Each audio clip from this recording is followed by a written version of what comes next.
আমরা শহীদ প্রেসিডেন্ট জিয়াউর রহমানের একটি সাধারণ কর্মী।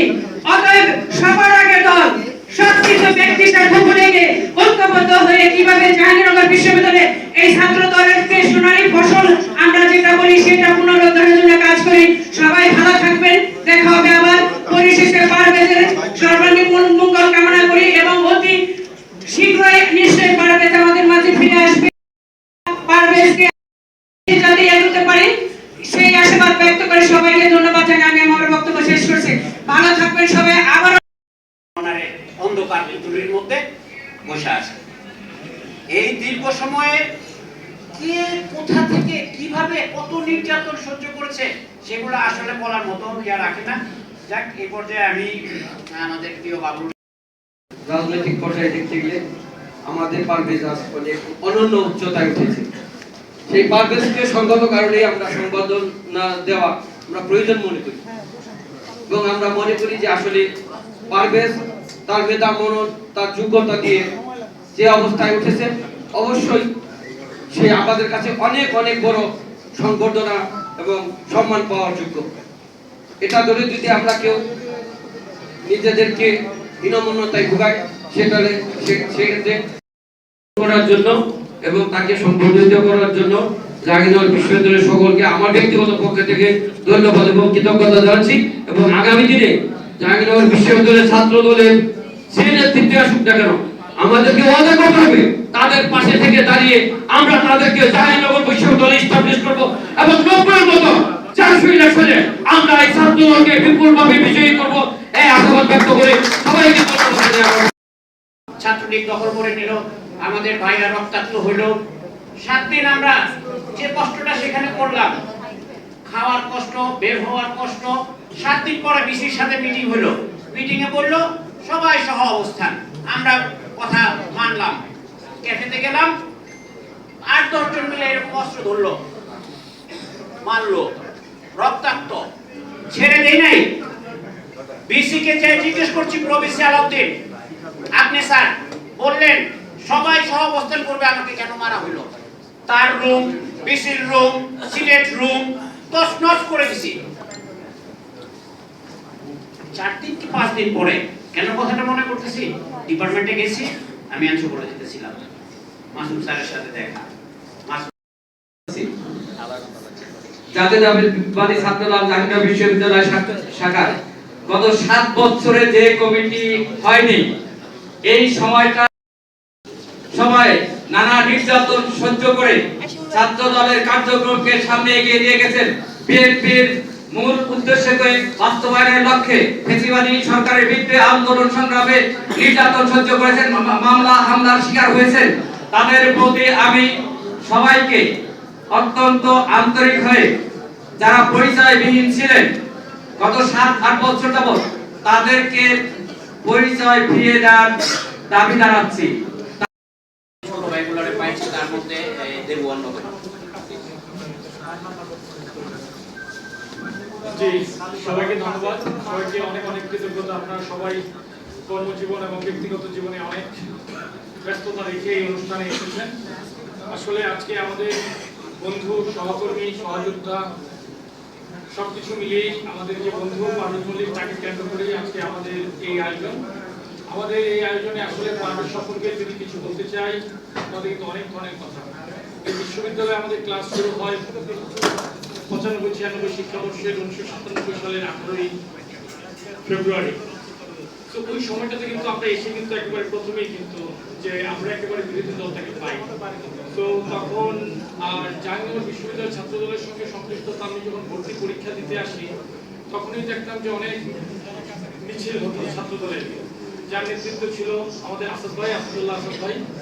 তো কালক্রমে কি আনফরচুনেটলি আসাদ ভাই ছিলেন আমার এলাকা। তো আমি যখন ভর্তি পরীক্ষা দিতে আসি, যখন এই আসাদ ভাই বৃষ্টির ভেতরে কিন্তু এমএইচ হলে মিছিল করতেন, তো আমিও থাকতাম এমএইচ হলে, তখন ছিলাম, আমার বড় ভাইরা ছিল ভর্তি পরীক্ষার জন্য।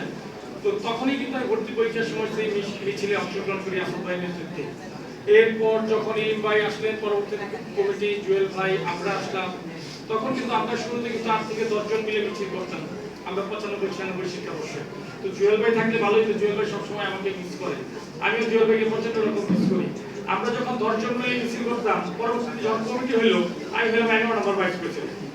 হ্যাঁ, তারপরে কিন্তু জিয়াল ভাই আমার বলতো দেব তুমি তো আমার কাছে, তোমাকে বুঝাইলে সবাই বুঝবে, হ্যাঁ অন্যদেরকে বুঝাইলে বুঝবে না। তো জিয়াল ভাইয়ের কথা কিন্তু সত্যি। পরবর্তীতে আমি হয়ে যে senior vice president, parliament president 2 মাস। পরবর্তী যখন সিনেট ইলেকশন হয়, সিনেট ইলেকশনে জয় করে আমরা বিভিন্ন কমিটিতে বানাই, রেজিস্টার গেজেটে বানাই, কিন্তু বস আমি নাই কে দেবো তুমি সামনে মনে আরো বড় কিছু। তো আচ্ছা পরে সিনেট ইলেকশন আসলো, আমি বললাম বড় ভাই আপনি এখানে নাই, কারণ তোমার সামনে বড় কিছু হবে, আসলে বড় কিছু হয়ে যায়। পরে আমি 90 টিমের ম্যানেজারে নিউজিল্যান্ডে যাই, ঠিক 7 দিন পরে আজকে জয় ভাই আমাকে মিস করতেছে। আমি নিশ্চিত যে আগামী কিছুদিনের মধ্যে আমার কপালে আরো ভালো কিছু আছে। তো জয় ভাইকে অনেক অনেক ধন্যবাদ যে জয় ভাই এত ভালো একজন মানুষ, সত্যিকার অর্থে এত একজন ভালো মানুষকে আমরা ছাত্র দলের সভাপতি হিসেবে পেয়েছি, তার কাছে আমাদের আন্তরিক কৃতজ্ঞতা সবকিছু। বন্ধু পারভেজকে নিয়ে যদি বলি, আমাদের যে একই সময় ওই সময়টাতে জয় ভাইদের পরে পারভেজ, আরমান, আমি, শিল্পী, আমরাই কিন্তু 4 জন আমাদের কাছ থেকে ছিলাম। ওই সময়টা অনেক অনেক আরিফ, ওই সময়টা অনেক অনেক কঠিন ছিল, অনেক কঠিন ছিল। তো ওই সময়ে আমরা যেভাবে মিছিল করতাম, আমরা যেভাবে কাজ করতাম, তো আমার কষ্ট হয়। আর ওই সময় কিন্তু আমরা মূল্যায়িত হয়েছিলাম।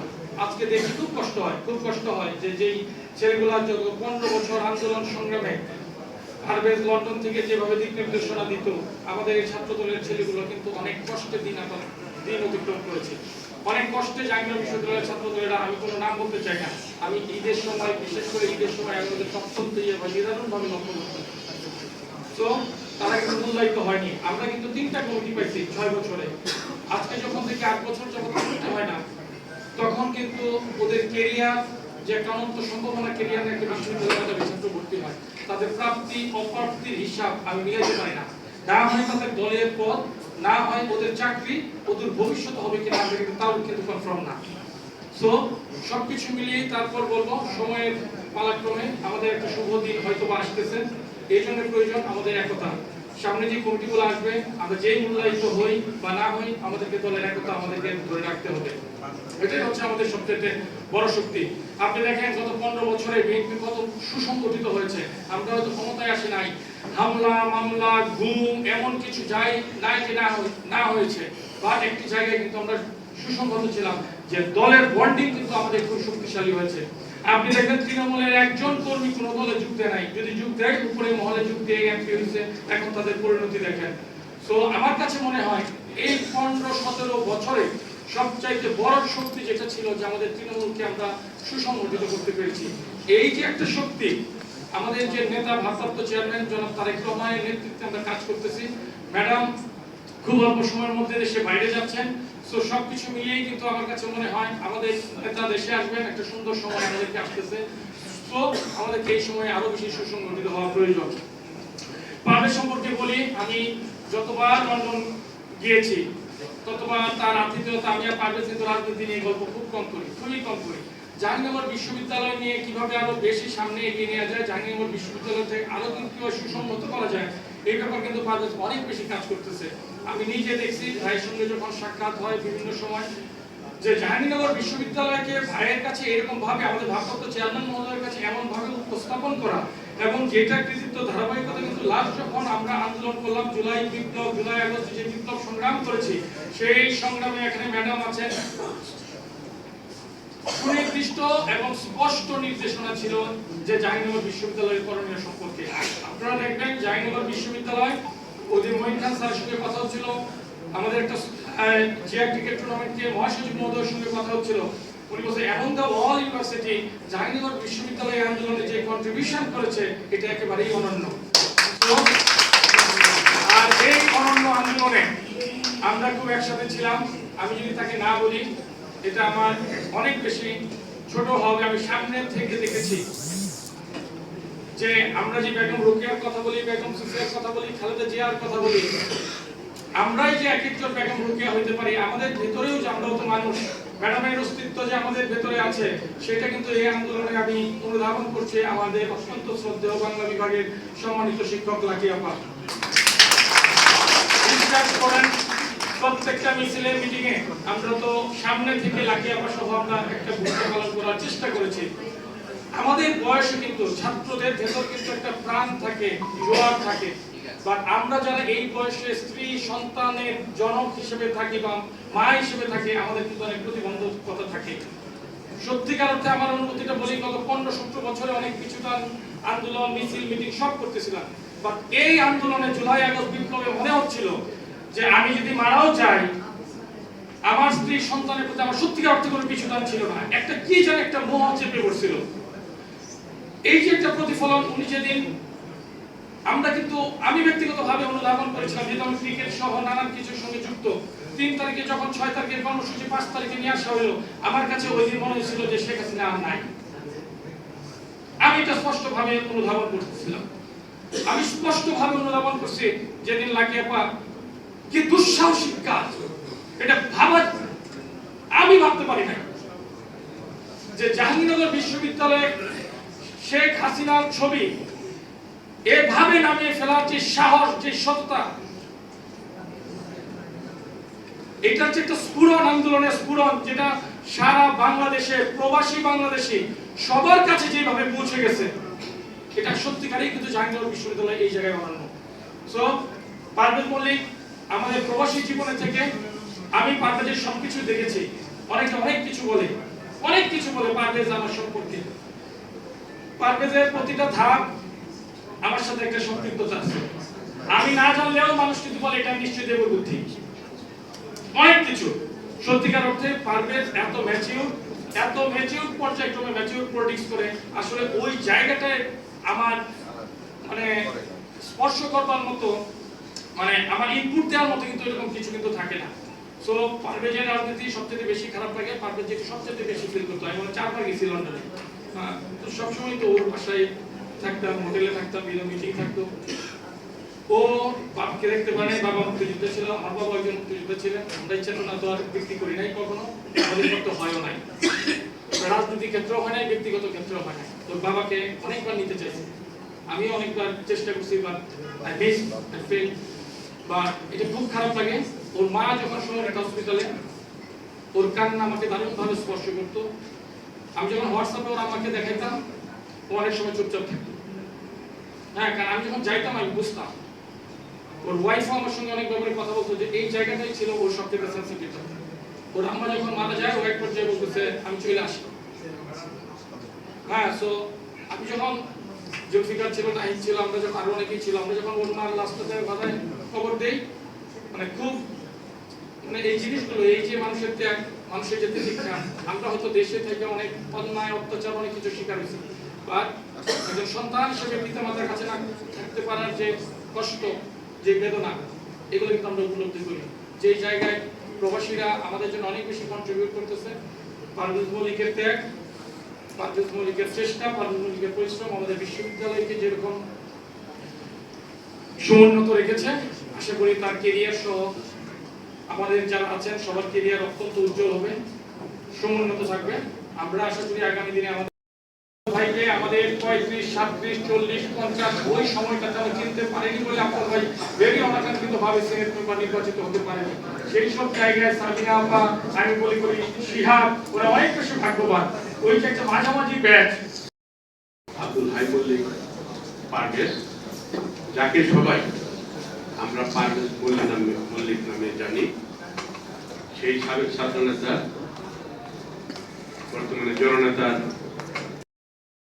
সম্বর্ধনা এবং পুনর্মিলনী অনুষ্ঠানে শ্রদ্ধেয় সভাপতি, জাকসুর সাবেক ভিপি, ছাত্রদলের সাবেক সাধারণ সম্পাদক, সাবেক সভাপতি, সাবেক সিনেটর, গ্রহণ করতে পারে না। বাংলাদেশে আইসা 71 পরে তারা রাজাকারগিরি করে তারা আমরা করতেছি কি, তাদেরকে স্বাধীনতা বিরোধী রাজাকার বলতে তারা মাথায় নিয়ে রেখে এখনো আবার এই 2005 এই যে 5 তারিখের পরে আবার আমরা আমরাই যেমন তাদেরকে প্রচার অভিযান শুরু করছি। এরা এরকম কোনো শক্তি না। জাহাঙ্গীরনগর ইউনিভার্সিটিতে 3,500 ছেলেপেলে 3,500 রাইফেল নিয়ে দাঁড়ায় ছিল, সেখানে 3,500 রাইফেল হয়ে গেছে। জাহাঙ্গীরনগর ছেলেপেলে একটা মুহূর্তের মধ্যে 6 ঘন্টার ভিতরে বেরিয়ে শুয়ে দিয়েছিল। আর আজকে সে এত বড় জাহাঙ্গীরনগর ইউনিভার্সিটিতে শিবির, তারা আবার 3 জন আবার ভাষণ দিচ্ছে। আশা করি সেই 3 জন তারা ঢুকে যাবে, তারা আশা করি আর বক্তৃতা দিবে না, দিলে দেখ পরবর্তী তারা প্রস্তাবে। কাজে আপনারা এই শিবির নিয়ে আশা করি ভয় থাকেন না। শুধু একটা জিনিস শুধু আমাদের দরকার, যে আমরা যেন আমাদের ঐক্যটা না হয়, আমরা যেন আমাদের স্পিডটা না হারাই। আজকে আমরা অনেক দূর, অনেক বয়স হয়ে গেছে বলতে, কিন্তু আমাদের ভিতরে সামান্য স্পিড কমে নাই। আজকে জুনিয়র ছোট ভাইরা আজকে ক্যাম্পাসে আছেন, যখনই আমাদেরকে ডাক দিবেন দেখবেন যে হাজার হাজার ছেলে পেলে আমরা ক্যাম্পাসে গিয়ে উপস্থিত। শুধু আপনারা না, আমরা গিয়ে উপস্থিত। কিসের শিবির, কিসের ছাত্রলীগ, আমরা এগুলোকে 2 পয়সা দাম দিই না। আমরা শুধু একটা বিষয় ফ্যাক্টর হয়ে দাঁড়াচ্ছে, যেন আমরা নিজেরা এক থাকি, ওরা কোনো ফ্যাক্টর না। আশা করি এই বিষয়টাই লক্ষ্য রাখবেন। আশা করি সামনের দিনে, সম্ভবত কিছুদিনের ভিতরে আমাদের নেতা বিএনপির ভারপ্রাপ্ত প্রেসিডেন্ট তাই গিয়া আমাদের কমিটি ঘোষণা করবেন। কমিটি যা আসুক না আসুক, আশা করি যারা আসবে না, যারা আসবে সবার একত্রিতভাবে আমরা মিছিল করব। আমরা একত্রিতভাবে যে কোনো শক্তির বিরুদ্ধে দাঁড়ায় দেব। এবং তারেক ভাই যদি যখন আসবেন, তখন জাহাঙ্গীরনগর ইউনিভার্সিটি সমস্ত এয়ারপোর্ট থেকে ওনার বাসা পর্যন্ত আমরাই গেলাম করে রেখে দেব। এবং ওই সাথে ভবিষ্যতে বাংলাদেশের যে কোনো শক্তির জন্য আমরা জাহাঙ্গীরনগর দাঁড়াবো, জাহাঙ্গীরনগরের শক্তি হয়ে দাঁড়াবো। অন্য দলের, আমাদের অন্যান্য বিশ্ববিদ্যালয়ের শক্তিগুলা তাকা দেখুক বা আমাদের সাথে আসুক, সে বড় কথা না। আমরাই দেখা দিব আমরা কত বড় শক্তি। সবাইকে ধন্যবাদ জানাচ্ছি আমাকে বক্তব্য দেওয়ার সুযোগ দেওয়ার জন্য। আবার সবাইকে বলবো, আমরা যারা সিনিয়র ভাই আছি, আশরাফ ভাই আছে, মাসুম স্যার আছে, আমাদের সিনিয়র যারা আছে, সবার জন্য আপনারা দোয়া রাখেন এবং জাতীয়বাদী শক্তি যেন শক্তিশালী থাকে, সেই আশাবাদ ব্যক্ত করছি। ম্যাডাম খালেদা জিয়া খুব শীঘ্রই লন্ডন যাচ্ছেন, ওনার জন্য দোয়া রাখেন। বাংলাদেশ জিন্দাবাদ, বাংলাদেশ ছাত্র শহীদ জিয়া অমর হোক। সেগুলাতে করবে। কাজেই কেউ যদি এই ধরনের কথা বলে কোন রকমের ভয় পায়, আমরা ছাত্রদল জাহাঙ্গীরনগর বিশ্ববিদ্যালয় কখনো ভয় পাই না। তবে যারা বিগত সময়ে অপরাধের সাথে যুক্ত, লাকিয়া আপা এখানে আছেন, আপনি সরাসরি সিনেট সদস্য, তাদের লিস্ট করতে হবে।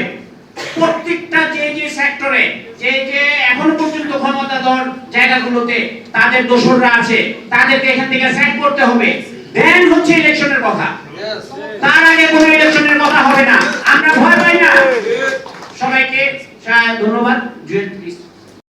বিশ্ববিদ্যালয়ের রাজনীতি শুরু হয় শিবির প্রতিরোধ আন্দোলনের মধ্যে দিয়ে। 1995 সালে আমরা ভর্তি হয়েছি, ক্লাস শুরু হয়নি। ওই দিন থেকে শিবির ক্যাম্পাসে আক্রমণ করেছে।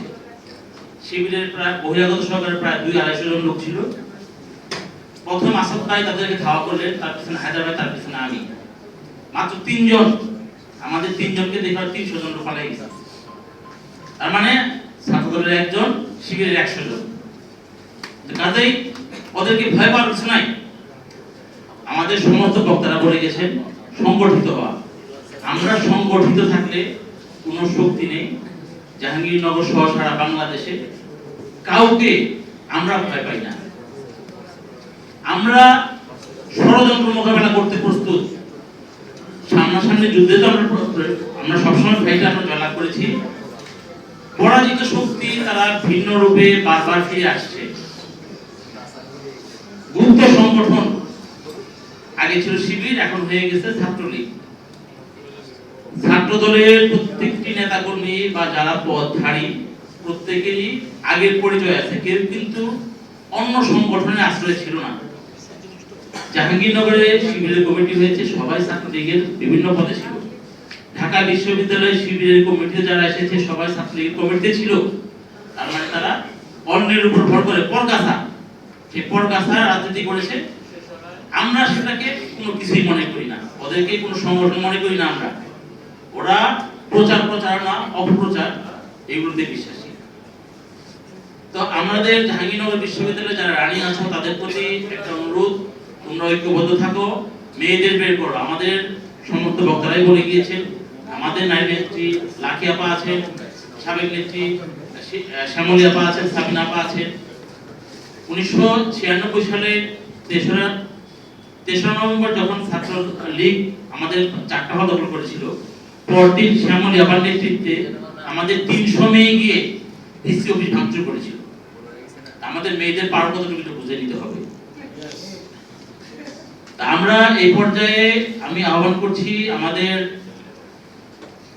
জাকসু ফজিলাতুন্নেসা হলের সাহিত্য সম্পাদক ছিলেন, নির্বাচিত হয়েছিলেন, বর্তমানে জাহাঙ্গীরনগর বিশ্ববিদ্যালয় বাংলা বিভাগের সভাপতি অধ্যাপক শামিমা সুলতানা লাকি আপা, যিনি বাংলাদেশের মধ্যে সর্বপ্রথম খুনি হাসিনার ছবি ফেলে দিয়েছিলেন এবং বলেছিলেন যার হাত রক্তে রঞ্জিত সেই খুনির ছবি আমি পিছনে রাখতে পারবো না। সেই লাকি আপাকে আহ্বান করছি।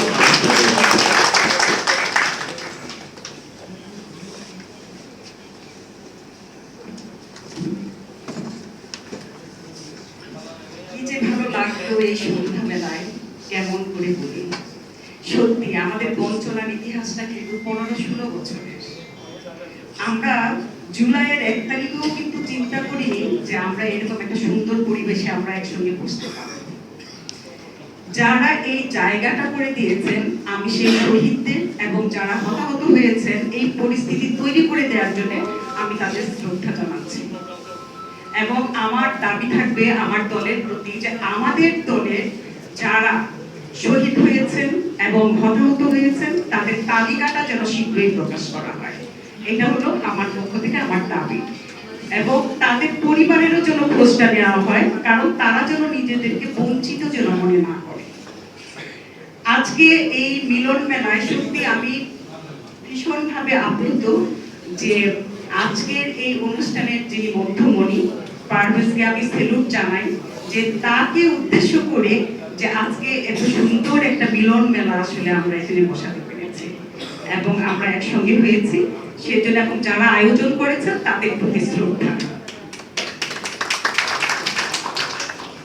আমি 15-16 বছর ধরে আসলে জাতীয়তাবাদী দলের এবং ছাত্র দলের বঞ্চনার ইতিহাসটা আমি দেখেছি সামনে থেকে, কারণ আমি প্রতিটা দিন রাস্তায় ছিলাম, যে কোনো ন্যায্য আন্দোলনে আমি রাস্তায় ছিলাম। সেই জায়গা থেকে আমাদের ছাত্র দলের যে ভাই বোনেরা তাদের যে বঞ্চনা, তাদের যে বঞ্চিত হওয়াটা, সেটা একদম সামনে থেকে দেখেছি।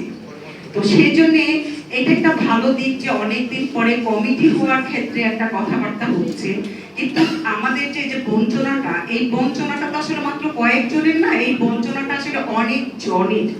হ্যাঁ, এবং জাতীয়তাবাদী দল এবং ছাত্র দল এটা কিন্তু ছোট কোনো দল না, এটা বিশাল একটা দল এবং তারা রাস্তায় ছিল আজকে 15-16 বছর ধরে। কিন্তু স্বৈরাচারী হাসিনা আমাদের এত ভালো যে দলটা, যে দল গণতন্ত্রে বিশ্বাসী, সেই দলটাকে সব সময় পায়ে চাপা দিয়ে রাখার চেষ্টা করেছে। তারা চেতনা ব্যবসায়ী হয়ে উঠেছে। কিন্তু দেখেন, তারা চেতনা নিয়ে ব্যবসা করে, কিন্তু কোনো একজনকে কি দেখাতে পারবেন তাদের পরিবারের যিনি মুক্তিযুদ্ধ করেছেন?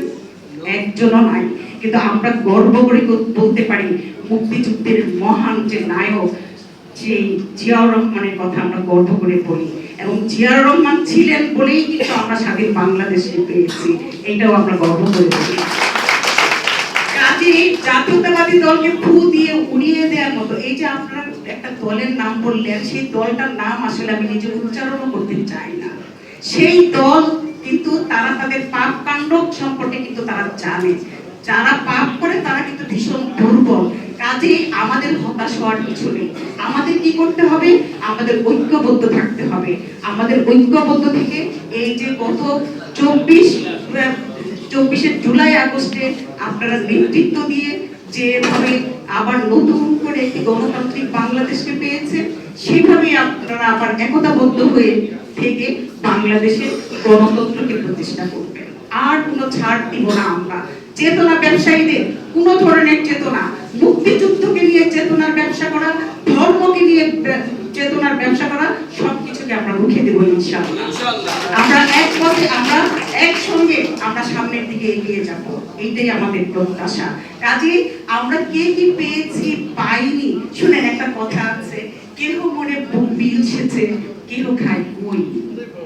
হ্যাঁ, এই যে প্রবাদটা, এই প্রবাদটা তো আজকের না, এই প্রবাদটা অনেক দিনের। কাজে কেউ যদি বঞ্চিত হয়ে যান, হাল ছাড়বেন না, আপনাদেরকে জনগণ ফেরত জানাবে। আমাকে জিজ্ঞেস করে আপনি কেন কোনো পদে নাই, আমি বলেছি আমি চাপুকারিতা এখনো পারি না, ওইরকম করে পারি না বলেই হয়তো কোথাও নেই। হ্যাঁ, কিন্তু আমাকে আমার দল, আমার জনগণ, আমার আশেপাশের মানুষরা আমাকে যেভাবে মূল্যায়ন করে, যেভাবে সেলুট জানায়, এইটাই আমার শক্তি, এইটাই আমার শক্তি। এই শক্তিকে, এবং আমি জানি আমি প্রতিটা দিন আমি দলের জন্য কি করেছি, কিভাবে রাস্তায় ছিলাম। 5 আগস্টে লং মার্চে আমার পাশ দিয়ে কিন্তু গুলি যাচ্ছিল, আমি পড়ে যাই, পায়ে ভীষণভাবে ব্যথা পাই, এবং আমারই কয়েকজন ছাত্র এখানে উপস্থিত আছেন, ওনারা আমারই কয়েকজন ছাত্র দ্রুত টিস্যুর মধ্যে আগুন দিয়ে আমার মুখের কাছে ধরে আমার পেস্ট করে দেয়, মুখের মধ্যে পেস্ট লাগিয়ে দেয়। এই যে ভালোবেসে যে আমার কাছে এসেছিল না, এটাই আমার শক্তি। এই শক্তিটাই আমাকে কি করেছে, আমি ভীষণভাবে শিহরিত হচ্ছি যে আমাদের নেত্রী, আপোষের নেত্রী, আমি আপোষহীনতা আমার নেত্রীর কাছ থেকে শিখেছি। আমি কারোর সঙ্গে আপোষ করি না, কেউ কোনোদিন আমার মেরুদণ্ডকে কোনোদিন নরম করতে পারেনি, আর কারণ আমার নেত্রী কখনো কারোর সঙ্গে আপোষ করেননি। আমি ভীষণভাবে শিহরিত যে আমার নেত্রী অনেকদিন পর উনি বিদেশ যাবেন, তার সন্তানের সঙ্গে দেখা হবে, আসলে মুহূর্তটা কেমন হবে আমি ভেবে ভীষণভাবে শিহরিত হচ্ছি। আমার 1 তারিখের কথা মনে পড়ে গেল, যখন রাস্তাঘাটে নির্বিচারে আমার সন্তান তুল্য সন্তানদেরকে যখন হত্যা করা হচ্ছে, যখন নির্বিচারে কোনো আইন কানুন না মেনে যেভাবে হত্যা করা হচ্ছে, আহত করা হচ্ছে, আমি আসলে সেদিন নিতে পারছিলাম না। সেদিন আমি মা হয়ে উঠেছিলাম, আমি বুঝতে পেরেছিলাম যে আমার ভিতরটা কি করছে। আমি আমার নিজের কথা চিন্তা করি, আমার মনে হয়েছে আমাকে মেরে ফেলবে, আমাকে নিয়ে সিন্ডিকেট হয়েছে, জরুরি সিন্ডিকেট হয়েছে আমাকে চাকরিচ্যুত করার জন্য। আমি পুরাই কেয়ার করি আমার চাকরি। আমার মনে হয়েছে যে যে দেশটা স্বাধীন দেশ, আমার মহানায়ক যে দেশে অংশগ্রহণ করেছেন স্বাধীন বাংলাদেশকে আনার জন্য, যার পতাকায় ওনার নাম আছে, যে স্বাধীন বাংলাদেশকে গঠনে যিনি ভূমিকা রেখেছেন, এই বাংলাদেশটাকে এই স্বৈরাচার হাসিনা প্রতিনিয়ত ক্ষত বিক্ষত করে যাচ্ছে। এই কি আমাদের বাংলাদেশ? এই আমাদের স্বাধীন দেশ? এই দেশটা আমরা চাইনি। তখন আমি মা হয়ে উঠেছিলাম, আমি একজন জাতীয়তাবাদী দলের একজন মানুষ হয়ে উঠেছিলাম, এবং আমার শিক্ষার্থীদের অভিভাবক আমি হয়ে উঠেছিলাম। আমার মনে হয়েছে এই নারীকে আর এই ওয়ালে রাখা যায় না, এর মধ্যে কোনো ধরনের কোনো নারী সত্তা নেই। সে হলো একজন বাঘিনী, একজন স্বৈরাচারী। সেই স্বৈরাচারের ছবি কোনোদিন এই দেয়ালে রাখা যায় না। আমি এক কাম দিয়ে সেটা নামিয়ে ফেলেছিলাম। আমার মনে হয়েছে আমার এই কাজে যদি আমার দলের মানুষ, আমার সন্তানেরা যদি ন্যূনতম উদ্বুদ্ধ হয়, সেটাই আমার জয়। আমি সেই জয়টাই চেয়েছিলাম আসলে। হ্যাঁ, এবং 5 তারিখে কিন্তু আমি নিজেও মারা যেতে পারতাম, আমি বলেছি, এবং সেখানে কিন্তু নারী শিক্ষক আমি একাই ছিলাম। আমি কিন্তু ভয় পাইনি, আমি পড়ে গিয়েছিলাম, পায়ের প্রচন্ড ব্যথা পেয়েছি। আমার শিক্ষার্থীরা কোথা থেকে যেন এক অটো এনে দ্রুত আমাকে সেই অটোর মধ্যে উঠিয়ে দিল, এবং ছিল আরো যে আমার ছাত্ররা সামনেই আছে, এটা ছিল, খালি বলেছে দ্রুত আপনি মাথাটা ঢাকেন, দ্রুত মাথাটা ঢাকেন।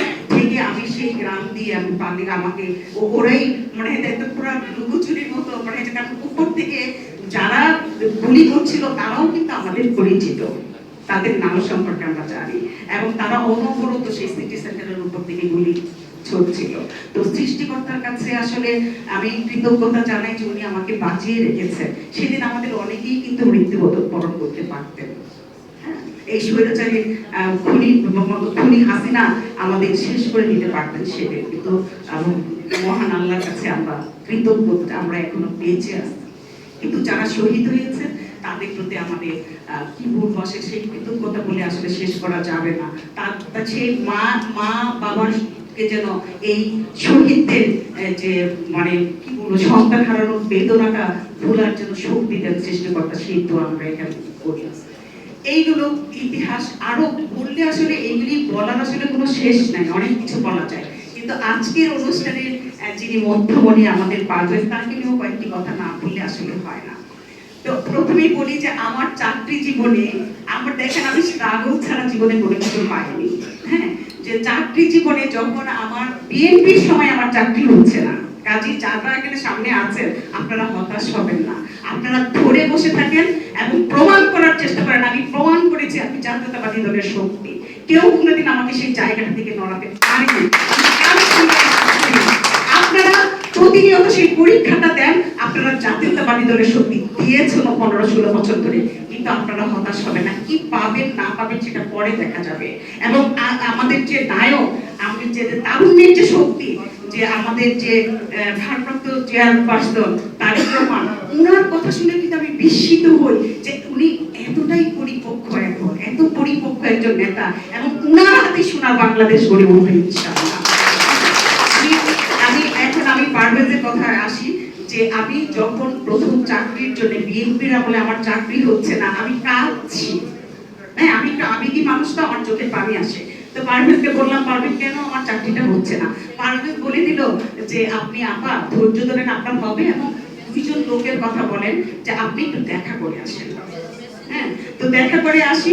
তারপর মুস্তাহিদ স্যারের জন্য, স্যারকে আল্লাহ বেহেশত নসিব করুক, মুস্তাহিদ স্যার আমাকে বুঝতে পেরেছেন এবং আমাকে চাকরিটা দিয়েছেন। আমি কোনোদিন আমার দলের সাথে বেইমানি করিনি, আমি কোনোদিন মুস্তাহিদ স্যারের সাথে কোনোদিন বেইমানি করিনি, কোনোদিন মুস্তাহিদ স্যারের প্রমোশনে আমি যাওয়ার জন্য চেষ্টা করিনি।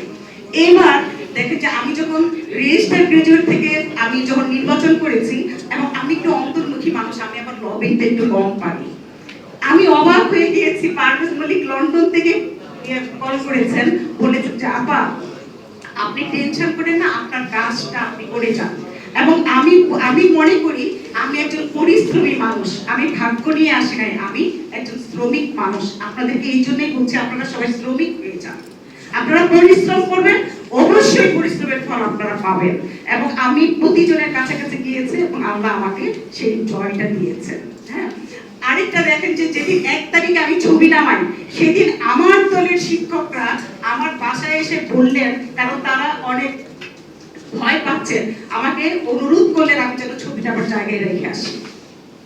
আমি বললাম আমার মেরুদণ্ডটা বিক্রি করে দিই নাই, আমি বিভাগ থেকে কেবল বাসায় আসছি, এর মধ্যে দেখি কয়েক লাখ শেয়ার হয়ে গিয়েছে।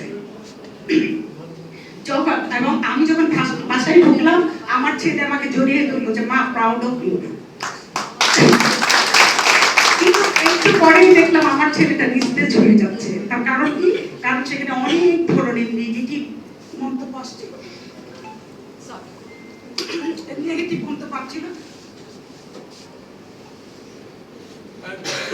আমি দুঃখিত, আসলে আমি এইসব কথা বলতে গেলে আমি নিজেও আসলে অনেক ইমোশনাল হয়ে যাই, নিস্তেজ হয়ে যাচ্ছিল। কারণ অনেক ধরনের বাজে মন্তব্য আসছে, অনেক ধরনের ফোন আসছে, অনেক ধরনের আমাকে নানান ভাবে নাজেহাল করার চেষ্টা করেছে, কিন্তু আমি কিন্তু শক্ত হয়ে আমার জায়গায় ছিলাম।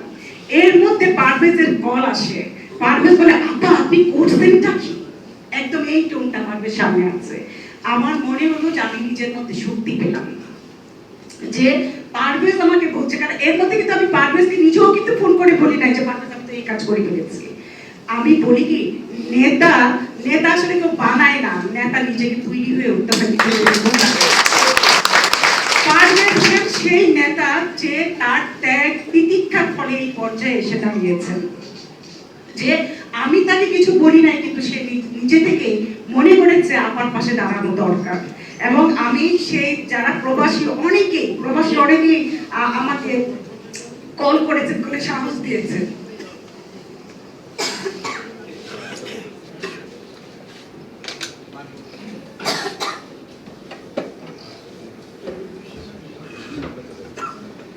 আচ্ছা, তাদের প্রতিও আমি কৃতজ্ঞ। তো আপনাদের প্রতি বলি যে আপনারা হতাশ হবেন না, আপনারা দলটাকে ধরে থাকেন, ঐক্যবদ্ধতা হওয়া খুব জরুরি। আমরা ঐক্যবদ্ধ হয়ে সামনের দিকে এগিয়ে যাব, এই প্রত্যাশা রেখে আমি এখানে আমার বক্তব্য শেষ করছি। সবার জন্য আমি ভালোবাসি। নিয়োজিত ছিলাম, যে কারণে হয়তো সবসময় জাহাঙ্গীরনগর বিশ্ববিদ্যালয়ে বিভিন্ন প্রোগ্রামে উপস্থিত হতে পারিনি, অনেক সংবাদ পাইনি। আমি জাহাঙ্গীরনগর বিশ্ববিদ্যালয়ের ইতিহাস বিভাগের নবম ব্যাচের ছাত্র। দেশনেত্রী বেগম খালেদা জিয়াকে আমি নিয়েছিলাম 1986 সালের 25শে জানুয়ারি। সেদিন বিশ্ববিদ্যালয়ের জাতীয়তাবাদী ছাত্র দলের কনফারেন্সের মাধ্যমে নতুন নেতৃত্বের হাতে দায়িত্বভার তুলে দিয়ে আমি সেদিন আনুষ্ঠানিকভাবে ছাত্র দলের নেতৃত্ব থেকে বিদায় নিই। আমি কেন্দ্রীয় কমিটির সদস্য ছিলাম। 86 সালের 15 ডিসেম্বর জাতীয়তাবাদী ছাত্র দলের কেন্দ্রীয় কমিটির যে কনফারেন্স হয়েছিল, সেখানে সর্বশেষ ভোটে আমি সেখানে ছাত্র দলের শেষ জাহাঙ্গীরনগর বিশ্ববিদ্যালয়ের পক্ষ থেকে সেদিন ভোট দেই। সেই নির্বাচনে আপনারা হয়তো অনেকে শুনেছেন কিংবা শুনেননি, ছাত্র দলের প্রেসিডেন্ট হয়েছিল জালাল আহমেদ, সেক্রেটারি হয়েছিল আবু মাহবুল হক, সানাউল হক নিরুল ভাই, আপনারা নিরুল নাম অনেকে শুনেছেন। বাবলু ছিল আমাদের ব্যাটসম্যান, ঢাকা বিশ্ববিদ্যালয়ে ফিলোসফিতে পড়তো। সে নির্বাচনের 86 সালের পরপরই অল্প 1 মাসের মাথায় একটি বোমা বিস্ফোরণে মহসিন হলে সে নির্মমভাবে শহীদ হয়। এরপরে এরশাদ বিরোধী আন্দোলন নতুন রূপে দানা বাঁধে। ঢাকা সহ সমস্ত দেশে ব্যাপক ছাত্র আন্দোলন শুরু হয়। দেশনেত্রী বেগম খালেদা জিয়া সেদিন মাহবুব হক বাবলুর জানাজায় তার কবরে শ্রদ্ধা নিবেদন করেন। বাবলুর বাড়ি আমার পার্শ্ববর্তী উপজেলায় নরসিংদীর মনোহরদীতে, আমার বাড়ি শিবপুর উপজেলায়। প্রিয় ভাই বোনেরা, আজকে অত্যন্ত আনন্দ বোধ করছি এই কারণে যে আজকে এমন একটি অনুষ্ঠানে আমি উপস্থিত থাকতে পেরেছি। আমি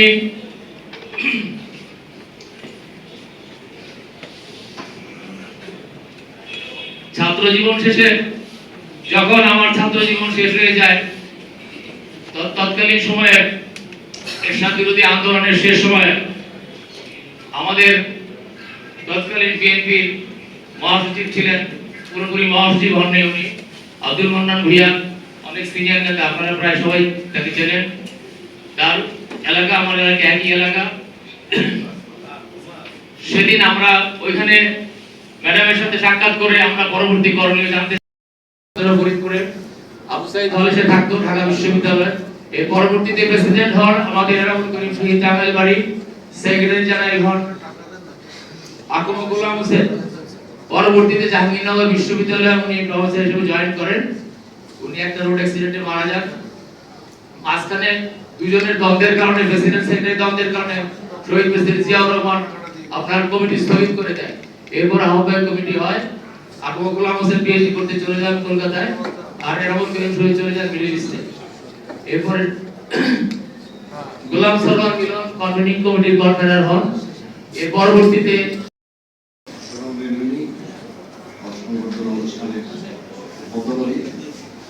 আমাদের জাহাঙ্গীরনগর বিশ্ববিদ্যালয়ের গর্ব উপস্থিত আমার সিনিয়র এবং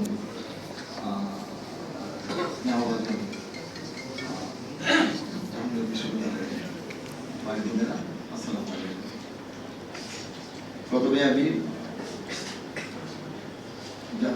পারভেজ মল্লিকের বাংলাদেশে অভিনন্দন জানাই যে এই জুলাই বিপ্লবের পর আমরা যে পরিবেশ সৃষ্টি হয়েছে, এর ফলে পারভেজ মল্লিক দীর্ঘ প্রায় 14 বছর পর বাংলাদেশে আসতে হয়েছে। এর আগে 14 বছর সে লন্ডনে নির্বাসিত হয়েছে। শেখ হাসিনার ফেসিবাদী শাসন আসলে আমাদের এমন অনেককে নির্বাসনের ব্যবস্থা করেছে এবং অনেককে নির্যাতনের। তো যাই হোক, এখন মুক্ত পরিবেশ এবং আমরা আশা করছি যে সুন্দর নির্বাচন হবে এবং এই নির্বাচনে আমাদের এই যে জাতীয়তাবাদী শক্তি যে দীর্ঘ 15 বছর তারা এই ফেসিবাদী শাসনের বিরুদ্ধে যে আন্দোলন গড়ে তুলেছেন, সেই জাতীয়তাবাদী শক্তি আবার আমাদের নেতা তারেক রহমানের নেতৃত্বে এবং বেগম খালেদা জিয়ার আশীর্বাদে আমরা আবারও এদেশের মানুষের কল্যাণে সরকারে আসবে এই আমি আশা করছি। আমি পারভেজ মল্লিককে প্রতি কৃতজ্ঞতা জানাই যে কিছুদিন আগে ফেব্রুয়ারিতে আমার লন্ডন যাওয়ার সুযোগ হয়েছিল এবং সে আসলে জাহাঙ্গীরনগর অন্তঃপুরা একজন নেতা। জাহাঙ্গীরনগর বিষয়ে যেগুলো কথা বা যেগুলো একটা পরিপূর্ণ করে সে খুব ব্যাপারে সিরিয়াস। গত সিলেট নির্বাচনে আমরা দেখছি যে সিলেট নির্বাচন আমরা একসঙ্গে করেছিলাম এবং পারভেজ মল্লিক প্রতিনিয়ত এই লন্ডন থেকে আমাদের সঙ্গে যোগাযোগ রেখেছে এবং আমাদেরকে প্রয়োজনীয় গাইডলাইন দিয়েছে। আলহামদুলিল্লাহ আমরা 5 জন সিলেটে নির্বাচিত হতে পেরেছি। তো আমি যখন খুব সংক্ষিপ্ত সফরে আমি লন্ডন গিয়েছিলাম, কিন্তু নাসুর বান্দা বললো যে না, আমাদের এখানে একটা রেওয়াজ, জাহাঙ্গীরনগরে যারাই আসবে তাদেরকে রিসিপশন হবে। তো যাই হোক, আমি আমার প্রোগ্রাম কাটসাট করেও প্রোগ্রামে যাই এবং খুব অল্প সময়ের নোটিসে লন্ডন এবং ম্যানচেস্টারে আমাদের জাহাঙ্গীরনগরের যারা ছিল সবাই হাজির হয়েছিলেন। আমার খুব ভালো লেগেছে যে আমি আমার স্ত্রীকে সম্মান করেছি এবং আমার মেয়েটা লন্ডনে পড়াশোনা করে, সে এখন মাস্টার্সে আছে এবং মাঝে মাঝে আমি পারভেজ মল্লিককে আমি বিরক্ত করি, তার প্রয়োজনে সে তাকে সহযোগিতা করছে এবং এটা জাহাঙ্গীরনগরের কারণে। তো আমি আগে বলেছি যে আমাদের এবং ইনশাল্লাহ সেই আমাদের আগামীতে আমাদের জাহাঙ্গীরনগরের কল্যাণে তার ভূমিকা থাকে। আমার এই সংযুক্ত সফরে আমি তখন সঙ্গেও আমার সাক্ষাৎ হয়েছিল এবং উনি জানতেন না যে আমি জাহাঙ্গীরনগরে জানানোর মানে তো যখনই শুনলেন যে জাহাঙ্গীরনগর বলে আমি পারভেজ বললেন, তখন আমার ছোট ভাই, ইউনিভার্সিটির ছোট ভাই এবং খুবই তাকে করে এবং বললেন উনিও কথা বললেন করে। এবং কিছুদিন আগেও পারভেজ মল্লিক প্রায় 1টার সময় আমাকে হঠাৎ করলো যে ভারপ্রাপ্ত চেয়ারম্যান সাহেব আপনার সঙ্গে কথা বলতে এবং কিছুক্ষণ পর উনি আমার সঙ্গে কথা বললেন এবং কিছু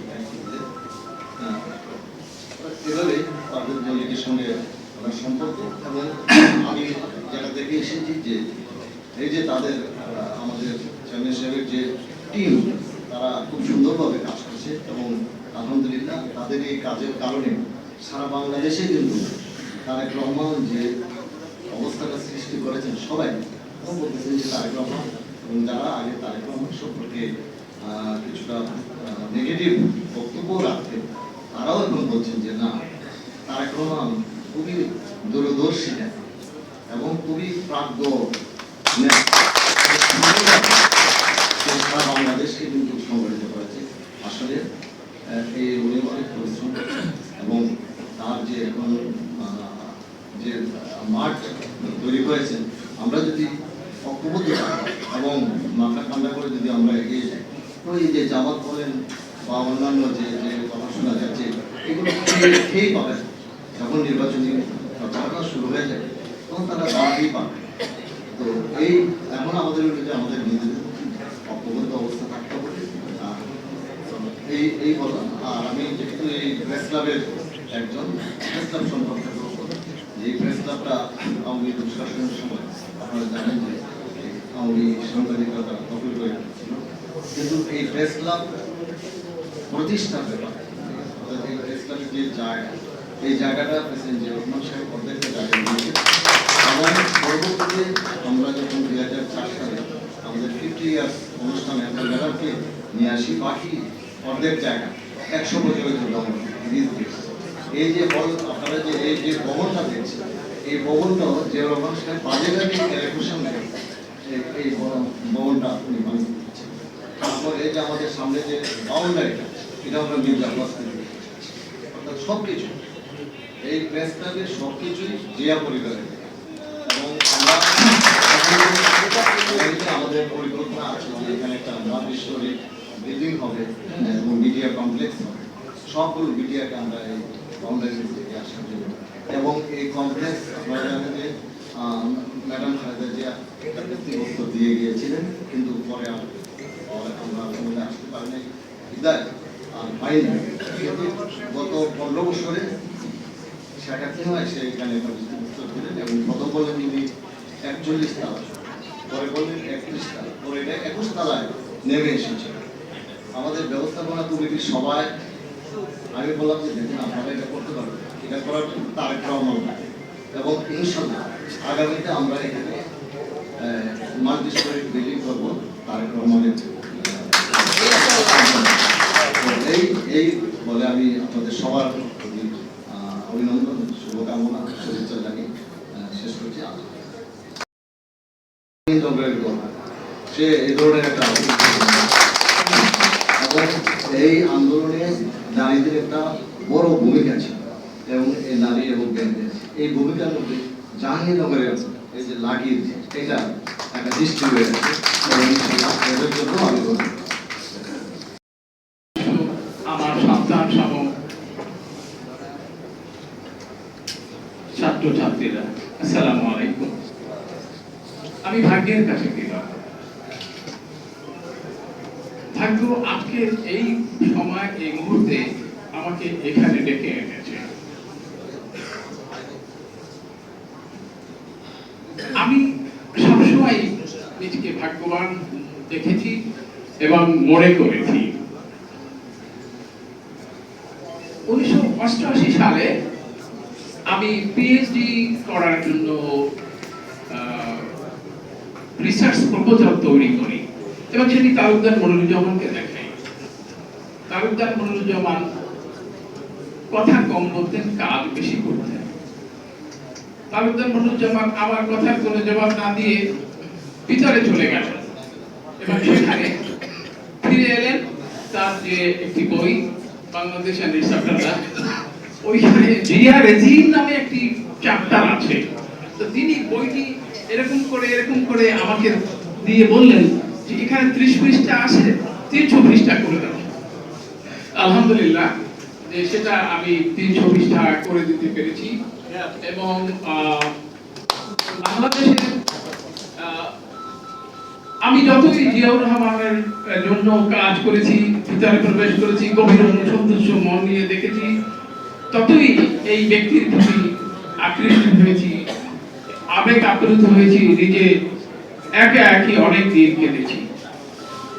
এই মানুষটি যদি বেঁচে থাকতো তাহলে পরে আমাদের আরো হয়তো ভাগ্যের পরিবর্তন হতে পারত। এবং আবারও আমি ভাগ্যের কাছে কৃতজ্ঞ যে জিয়াউর রহমানের এই সুবাদে, জিয়াউর রহমানের কাজ করেছি এই সুবাদে 1991 সালে যখন বিএনপি সরকার প্রতিষ্ঠিত হয় তখন গোলাম হোসেন, যার কথা আপনারা বললেন যে ছাত্র দলের প্রতিষ্ঠাতা শতাংশ লোক, তার সৌজন্যে আমার জাহাঙ্গীরনগরে চাকরি হয়। সেখান থেকে শুরু করে আজকের এই পর্যন্ত এমন কোনো সভায় নেই, এমন কোনো দিন নেই, এমন কোনো অধ্যায় নেই যেখানে আব্দুল লতিফ মাসুম তার চিন্তা চেষ্টা দ্বারা জাতীয়তাবাদী শক্তিকে সংহত করার চেষ্টা করেনি। হ্যাঁ, বাকি বললেন যে মানে স্বীকৃতির ব্যাপার আছে, কোনো কিছু হওয়ার ব্যাপার আছে, কিন্তু কিছু কিছু লোক এই সমাজে নিশ্চয়ই আছে যারা আদর্শের প্রতি নিষ্ঠায় যত্নবান থাকে, তারা সুবিধায় ক্লিষ্ট হতে চায় না। আমার 30টি বই আছে, 30টি বইয়ের অর্ধেক ধরেন বিএনপির উপরে আর কমপক্ষে 6-7টা হচ্ছে জিয়া পরিবারের উপরে। তো আমাকে একজনে বললেন যে আপনি জিয়া এবং বিএনপি ক্ষমতায় থাকতে যদি আপনি এই বইগুলো লিখতেন ক্ষমতা থাকাকালীন সময়, তাহলে পরে আপনি লাভবান হতে পারতেন। আমি বললাম সেই লাভ লোকসানের অপেক্ষা করি না। যে বইগুলো এসছে জিয়া পরিবার যখন ক্ষমতায় ছিল না তখন এই বইগুলো লিখিত হয়েছে। তারা আপনি ধরেন 1990 সাল থেকে এই পর্যন্ত 2025 সাল পর্যন্ত, এই 25 সালেও বই মেলা হয়তো তিনটা চারটা বই আসবে জিয়াউর রহমান এবং তার পরিবারের সন্তুষ্ট বা খালেদা জিয়ার উপরে। আমি আমারও ভাগ্যের কাছে কৃতজ্ঞ যে 1912 সালে আমি লন্ডন গিয়েছিলাম এবং লন্ডন যাওয়ার আগে আমি এখানে ওই বাংলাদেশ ইনিশিয়েটিভ নামে একটা সংগঠন ছিল ক্যাডেট কলেজে, আমার পূর্ব পরিচিত ছাত্ররা এটি আমাকে ইনভাইট করেছিল এবং 29শে আগস্ট আমি লন্ডন পৌঁছি এবং লন্ডন যাওয়ার আগে ম্যাডাম খালেদা জিয়ার সাথে দেখা করি এবং আমি বলি যে আমি ভাইয়ের সাথে দেখা করব। তো ম্যাডাম বললেন যে ভাইয়ের সাথে দেখা করবে, তাতে আমার কি? আমি বললাম যে একটু বলে করে দিলে তিনি ওই শিমুল বিশ্বাসকে ডাকলেন এবং পরবর্তীকালে সংযোগ সাধিত হলো। কিন্তু সংযোগ তো সাধিত হলো, কে নেবে ওখানে আমাকে? তো আমি পারভেজের সাথে পারভেজের সাথে আগেই যোগাযোগ করেছি। আমি খুব ভাগ্যবান, আবার বলি ভাগ্যবান, আমি গেছি 29 তারিখে, 1 সেপ্টেম্বর হচ্ছে বিএনপির প্রতিষ্ঠা বার্ষিকী। তারেক রহমান আমাকে রিকোয়েস্ট করে পাঠালেন ওখানে আমি যেন উপস্থিত থাকি স্পেশাল গেস্ট হিসাবে, তার সেই সম্মান আমাকে দিয়েছেন এবং সেটা পারভেজ মল্লিকের সৌজন্যে আমাকে নিয়ে গেছে। ওই যে বইটা আমার আছে, খুব মানে একটু নাম কাম হয়েছে, রাষ্ট্রনায়ক জিয়া। রাষ্ট্রনায়ক জিয়া বইটা আমি তাকে দিলাম এবং আপনারা জানেন যে কিছু লোক আছে সুবিধাভোগী, ছবি তুলতে চায়, প্রচার করতে চায়, নিজের মহিমা প্রকাশ করতে চায়। আব্দুল লতিফ মাসুদ আনফরচুনেটলি ওই কাতারের লোক না।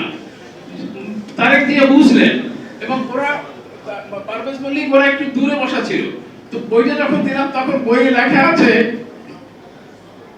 জিয়াউর রহমানের রক্তের উত্তরাধিকার এবং আদর্শের উত্তরাধিকার যেটা হরলি তারেক রহমান সমিতির। তো উনি দেখে হাসলেন এবং ওদেরকে ডাকলেন যে তোমরা আসো, বইয়ের একটা প্রকাশনা উৎসব হবে। তো নিজে যত্ন করে ছবি নিলেন এবং আপনারা জানেন যে এই ছবিটা দেওয়ার ব্যাপারে আমার কোনো উৎসাহ নাই, কিন্তু মানব জমিনে ওই ছবিটি প্রকাশিত হয়েছে 2012 সালের কথা। হলো যে জাহাঙ্গীরনগরে একটা বিশেষ পরিবেশ আছে এবং আমি অবাক হয়ে যাই যে Jahangirnagar university politically is more messing than that of Dhaka University. এবং প্রতিটি আন্দোলনে, প্রতিটি ক্ষেত্রে তারা সত্যিকার হিসেবে কাছে এই আন্দোলনেও লাকির মতো মানে এই যে সম্মানিত নন্দিত নেত্রী, তিনি সেই উদাহরণ রেখেছেন। আমরা তাদের প্রতি শ্রদ্ধা অবদান জানাই।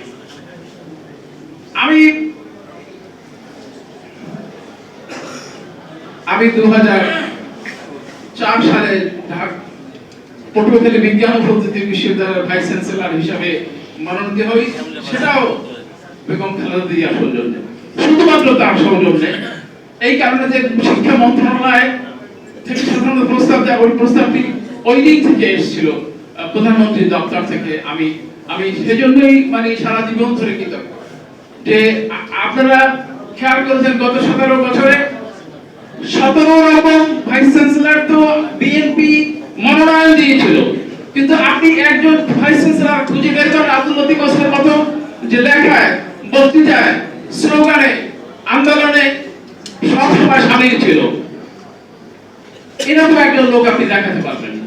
এই জন্য আমার জন্য জিয়াউর রহমানের শিক্ষাই আমাকে সেটা করতে দিয়েছে।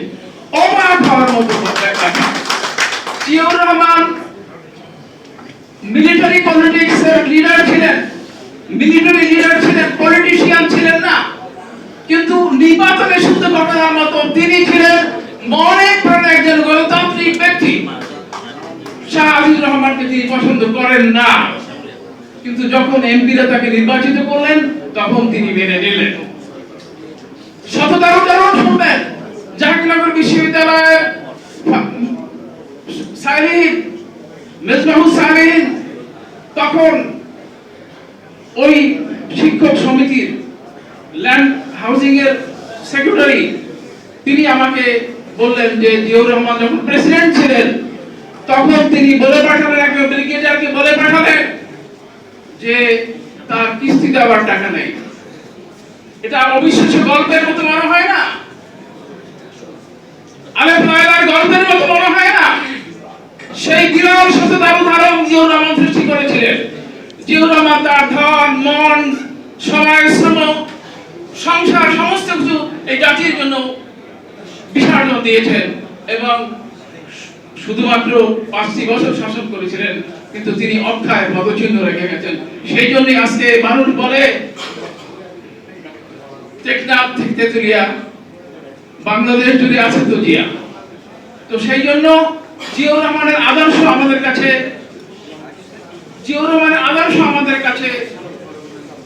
লক্ষ্য এবং উদ্দেশ্য। যারা এখানে সমবেত আছেন তাদেরকে আমি মনে করিয়ে দিতে চাই, হ্যাঁ 17 বছর আমাদের কষ্ট গেছে, প্রতিটি ব্যক্তি কষ্ট পেয়েছে, নানাভাবে নানা দুর্যোগ জীবন দিয়েছে, কিন্তু জিয়াউর রহমানের আদর্শকে তো বিসর্জন যাওয়া যাবে না। জিয়াউর রহমান যেভাবে সৎ জীবন যাপন করেছেন, মানুষের জন্য নিবেদিত প্রাণ হয়েছেন, সেই অনুসরণ করে শত আব্দুল লতিফ মাসুম তৈরি হয়েছে।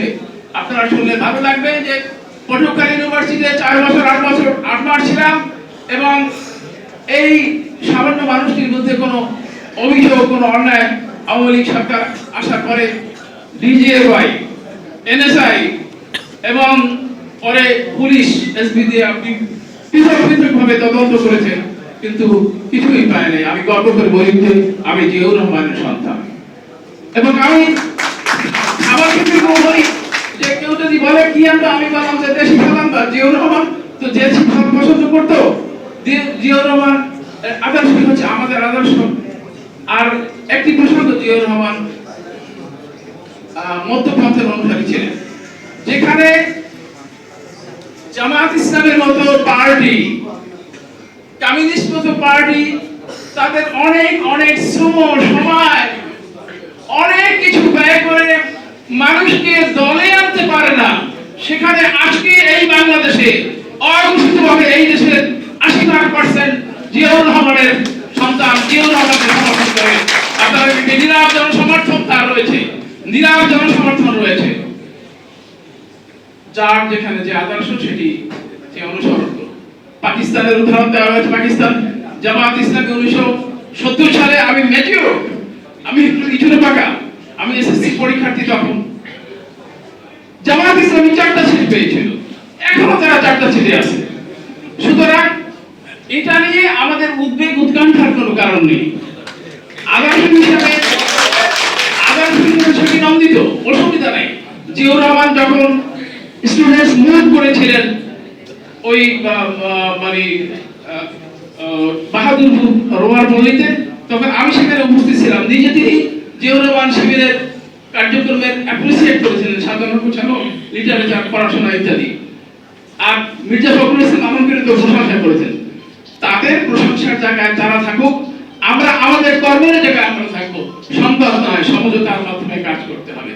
গোটা জাতি আজকে একটি ক্রান্তিকাল অতিক্রম করছে এবং আপনারা জানেন যে অভ্যন্তরীণভাবে একটি শক্তি বাংলাদেশের জাতীয়তাবাদী সরকার যাতে না হয়, বিএনপি যাতে সমন্বয় যেতে না পারে, এই জন্য নানা ধরনের কুচক্র, নানা ধরনের ষড়যন্ত্রে লিপ্ত হয়েছে।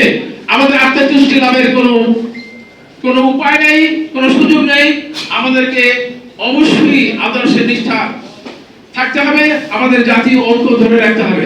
আমার কাছে অবাক লাগে যে মানে তারেক রহমান 2024 সালের 7 নির্বাচনের আগে বলেছিলেন যে এক জাতীয় সরকার হবে।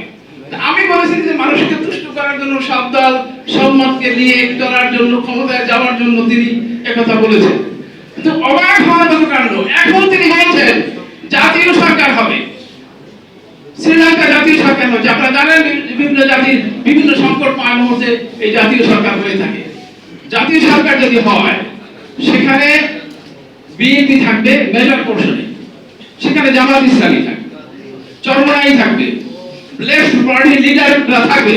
আপনারা লক্ষ্য করেছেন যে লেফট পার্টির লিডার যারা একটু বিএনপিকে সমর্থন দিচ্ছেন বা তাদের প্রতি একটা সহানুভূতিশীল দৃষ্টিভঙ্গি বিএনপি গ্রহণ করে, অর্থাৎ একটা জাতীয় ঐক্যমত্যের ভিত্তিতে এই সংকটকে অতিক্রম করতে হবে।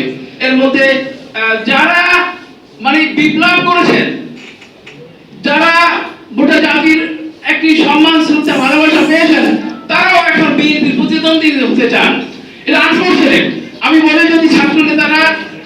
রাজনীতি করতে হয়, রাজনীতি করতে চায়, তাহলে পরে তাদের এই নির্বাচনের পরেই তা করতে হবে। যেহেতু তারা ক্ষমতায় আছে, যেহেতু তারা জাতির একটি অসামান্য সম্মান, শ্রদ্ধা, নিরপেক্ষতা অর্জন করেছে, সেইখানে তাদের নিরপেক্ষতা, তাদের স্বাতন্ত্র্য, তাদের এই আত্মমর্যাদা তারা বিসর্জন দিতে পারে না।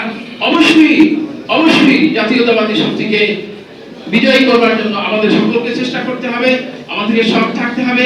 অভিযোগের পর অভিযোগ আছে। আমি গ্রামে গিয়েছিলাম, আমি অবাক হয়ে যাই যে কোথায় জিয়াউর রহমানের আদর্শ, কোথায় বিএনপির আদর্শ। আপনারা জানেন যে কত কঠিন কঠিন আদেশ দেওয়া আছে, ১,৫০০ লোককে শাস্তি দেওয়া হয়েছে, বিএনপি থেকে বহিষ্কার করা হয়েছে, না অন্য কোনো ভাবে শাস্তি দেওয়া হয়েছে। সুতরাং সেই উদাহরণ আমাদের নয়। আমাদের ছাত্ররা, আমাদের সন্তানেরা, বিশেষ করে জাহাঙ্গীরনগরে মানে আমাদের যে শক্তি হয়েছে, আমাদের নিরঙ্কুশ যে স্বতন্ত্র হয়েছে, সেটি তুলে ধরতে হবে। কোনো গ্রুপই কোনো ভাবে কোনো দলাদলি কোনো দ্বন্দ্বে লিপ্ত হয়ে জাতীয় শক্তিকে দুর্বল করা যাবে না। এবং সত্যি সত্যি যদি আমরা সবাই মিলে একত্র হতে পারি, তাহলে পরে পারভেজ মল্লিকের মতো নেতৃত্ব যদি থাকে, তাহলে পরে আমাদের আর কোনো ভয় নেই। আমরা পারভেজ মল্লিককে অভিনন্দিত করি তার নেতৃত্বের জন্য, এবং ভবিষ্যতে পারভেজ মল্লিকের মডেলকে অনুসরণ করে জাহাঙ্গীরনগরের ছাত্ররা জাহাঙ্গীরনগরের নেতৃত্বে এগিয়ে যাবে, এই দোয়া করছি। ওমা তৌফিক ইল্লা বিল্লাহ। সবাই পারভেজ সম্পর্কে সবকিছু বলেছে। আমি শুধু একটা কথা বলতে চাই, সেটা হলো পারভেজ মল্লিক যখন বাংলাদেশে আসলেন এবং জাহাঙ্গীরনগরের যে জুনিয়র আমার ভাই ছাত্র ভাইরা আছেন এবং যারা আমরা সিনিয়ররা আছি, একটা জোয়ার সৃষ্টি হয়েছে। মনে হলো যে এই ছোট ভাইগুলা স্পন্দন খুঁজে পেয়েছে এবং মনে হলো যে তারা দেখি মনে হলো তারা বুঝতে পেরেছে তাদের একজন গার্জিয়ান আসছে বাংলাদেশে। তো আমি ভাগ্যবান এই জন্য মনে করি যে আমার বিভাগের আমার হাজবেন্ড এবং আমি রফিকুল ইসলাম মজনু ইতিহাসে, আমিও ইতিহাসের ছাত্রী এবং পারভেজে ইতিহাস বিভাগের ছাত্রী। তো আমি একটা হতাশাতে ছিলাম, আমরা যারা ছাত্রদল করতাম সেখানে কিন্তু নেতৃত্ব পর্যায়ে আমরা মেয়েরা ছিলাম। এবং একটা কথা কিন্তু জুয়েল বলেছে যে ৩০০ মেয়ে নিয়ে আমি কিন্তু লিডারশিপ দিয়ে ইসির বাড়ি আক্রমণ করেছিলাম এবং উনি বাধ্য হয়েছিলেন নিচে এসে কথা বলতে হবে। কিন্তু বিগত ১৬ বছর ১৫ বছর একটা মেয়েকে কোনো মিটিং মিছিল কোথাও দেখছি না। এই জায়গাটা কেন হচ্ছে আমি ঠিক বুঝতেছি না। পারভেজ আমার এই আজকেও দেখো একটা জুনিয়র, আমরা কিন্তু ৩ জনই সিনিয়র, এখানে একটা মেয়েকে কিন্তু আমরা দেখতেছি না। এই জায়গাটা কেন গ্যাপ হলো? তোমরা কি তাদের সাথে মিশতে পারোনি, বুঝাতে পারোনি? আমি ঠিক বুঝতে, তোমাদের কোনো বন্ধু নাই, ২-১ জন বোধে আছে। হ্যাঁ, এত মিছিল মিটিং এত আন্দোলন দেখেছি, কাউকে কিন্তু দেখি না। হ্যাঁ, তো এই জায়গাটাই অবশ্যই পারভেজ আমাদের একটু কাজ করতে হবে। রাখি যেহেতু ক্যাম্পাসে আসো, তোমার সেই বৈষম্য বিরোধী আন্দোলনও দেখেছি, কোনো মেয়ে নাই, কোনো মেয়ে ছাত্রী তোমার আশেপাশে দেখি না, সব ছেলে থেকে। তো আবারও বলছি পারভেজ, আমি যেহেতু আমি অনেক কারণে সরাসরি হতে পারিনি, কারণ একটু আগে বলেছে যে 111 যেহেতু আমাদের শ্রদ্ধেয় ম্যাডামের নামে মামলা হয়েছিল, তো আমি আসলে সঙ্গত কারণে ম্যাডামের জন্য অ্যাক্টিভিস্ট হতে পারিনি, সামনে আসতে পারিনি। কিন্তু সবসময় ছিলাম, সবার খোঁজ রাখতাম, জানতাম। আর যেহেতু হাজব্যান্ডরা দুজনই বিএনপি করতাম, ছাত্রদল করতাম, ইলেক্টেড ছিলাম জাহাঙ্গীরনগরে। তো আশা করি সামনে আরও পাবা আমাকে। এখন আমাদের কোনো বাধা বিপত্তি নেই। আর আমার একটা অর্গানাইজেশন আছে, আশা করি সামনে যদি কোনো প্রজেক্ট পাই আমার অনেক ছোট ভাইকে আমি সেই জায়গায় সুযোগ দিতে পারবো ইনশাআল্লাহ। আমার থাকবা আর বড় ভাইকে বলতেছি, হ্যাঁ আমি পারভেজের সাথে সবচেয়ে বেশি উৎসাহিত যে এই কারণে যে আমি কোনো জায়গায় আসলে যাওয়ার জায়গাটা পাচ্ছিলাম না, যে কোন জায়গাটা গেলে আসলে আমি আমার কিছু কথা বলতে পারবো। থ্যাংক ইউ, ধন্যবাদ, এবং তুমি সেই সুযোগটা দিয়েছো। আর বড় ভাই থেকে একটা কথা বলবো, রফিকুল ইসলাম মজনু কিন্তু প্রচন্ড জনপ্রিয় একজন নেতা ছিলেন এবং খেলতেন, সে স্ট্রাইকার পজিশনে খেলাধুলা করতেন। যে কোনো কারণে হোক সে একটু পাগলা টাইপের, আমার মনে হয় তাকে একটু ডাকবেন বিভিন্ন প্রোগ্রামে। হ্যাঁ, তো ভালো থাকবে সবাইকে। এইটা তো পাগলা হলেও কিন্তু ভালো বউ পায় না, কিন্তু ভালো মানুষ হতে হবে, মজনু কিন্তু ভালো হিউম্যান। ভালো থাকবে। এজন্য আমি মনে করি এতগুলো হল রয়ে গেছে মেয়েদের, এবং আমাদের ছাত্রদলে যারা হিরো সব গত পরশুদিন যারা এসেছিল রানী ছাত্ররা, আজকে যারা এসেছে সবাইকে দেখতে চেহারা নকশা সব নায়ক হওয়ার মতো। এই জন্য আগামী প্রোগ্রামে আমরা আশা করছি যে মেয়ে পাবো। আপনার মতো প্রেসিডেন্ট তো নাই। আচ্ছা, আপনাদের একটু ঘোষণা রয়ে গেছে, আমাদের খাবারের ব্যবস্থা রয়ে গিয়েছে, কেউ যাবেন না। আমরা প্রায় শেষ পর্যায়ে চলে এসেছি। তখন কিন্তু কোনো হিংসা হয় না, গর্ব হয়। একটা বুকের মধ্যে একটা গর্ব হয়, একটা আনন্দ অনুভূতি হয়। তো পারভেজ আমার ছোট ভাই, পারভেজ যখন নিজ যোগ্যতা বলে, কারোর দয়ার দান নয়, নিজ যোগ্যতা বলে এই জায়গায় পৌঁছে গেছে, তখন কিন্তু আমরা গর্বিত হয়েছি। সম্পূর্ণ তার নিজ যোগ্যতা বলে পৌঁছেছে। আমার কমিটি যখন গঠিত হয়, আমার সাথে প্রথম মুখ করে পারভেজ এবং দেবু। শোনা মাত্র আমি যখন পারভেজকে বললাম পারভেজ কমিটি গঠন হয়ে গিয়েছে, আমার কমিটিতে পারভেজ ছিল ফার্স্ট জয়েন্ট সেক্রেটারি। তো পারভেজ কোন পদে আসছে না আসছে সেটা শোনার অপেক্ষা রাখে না, সাথে সাথে আমার সাথে মুখ করেছে। আমার ডিপার্টমেন্টের ছোট ভাই, আমার একটা জুনিয়র, এবং আমাদের সময়টাতে আমরা মিছিলে যে থাকতেন 20 জন, অর্ধেক ছিল ইতিহাস বিভাগে, এটা একটা গর্ব ছিল। তারপর ছিল গভর্নমেন্ট পলিটিক্সের, বাকি অল্প কয়েকজন ম্যাথ থেকে আসলে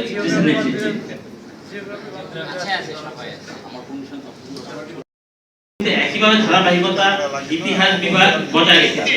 একেবারে সর্বশেষ কমিটি সোহেল এবং সৈকত দুজন ইতিহাস বিভাগে ছিল।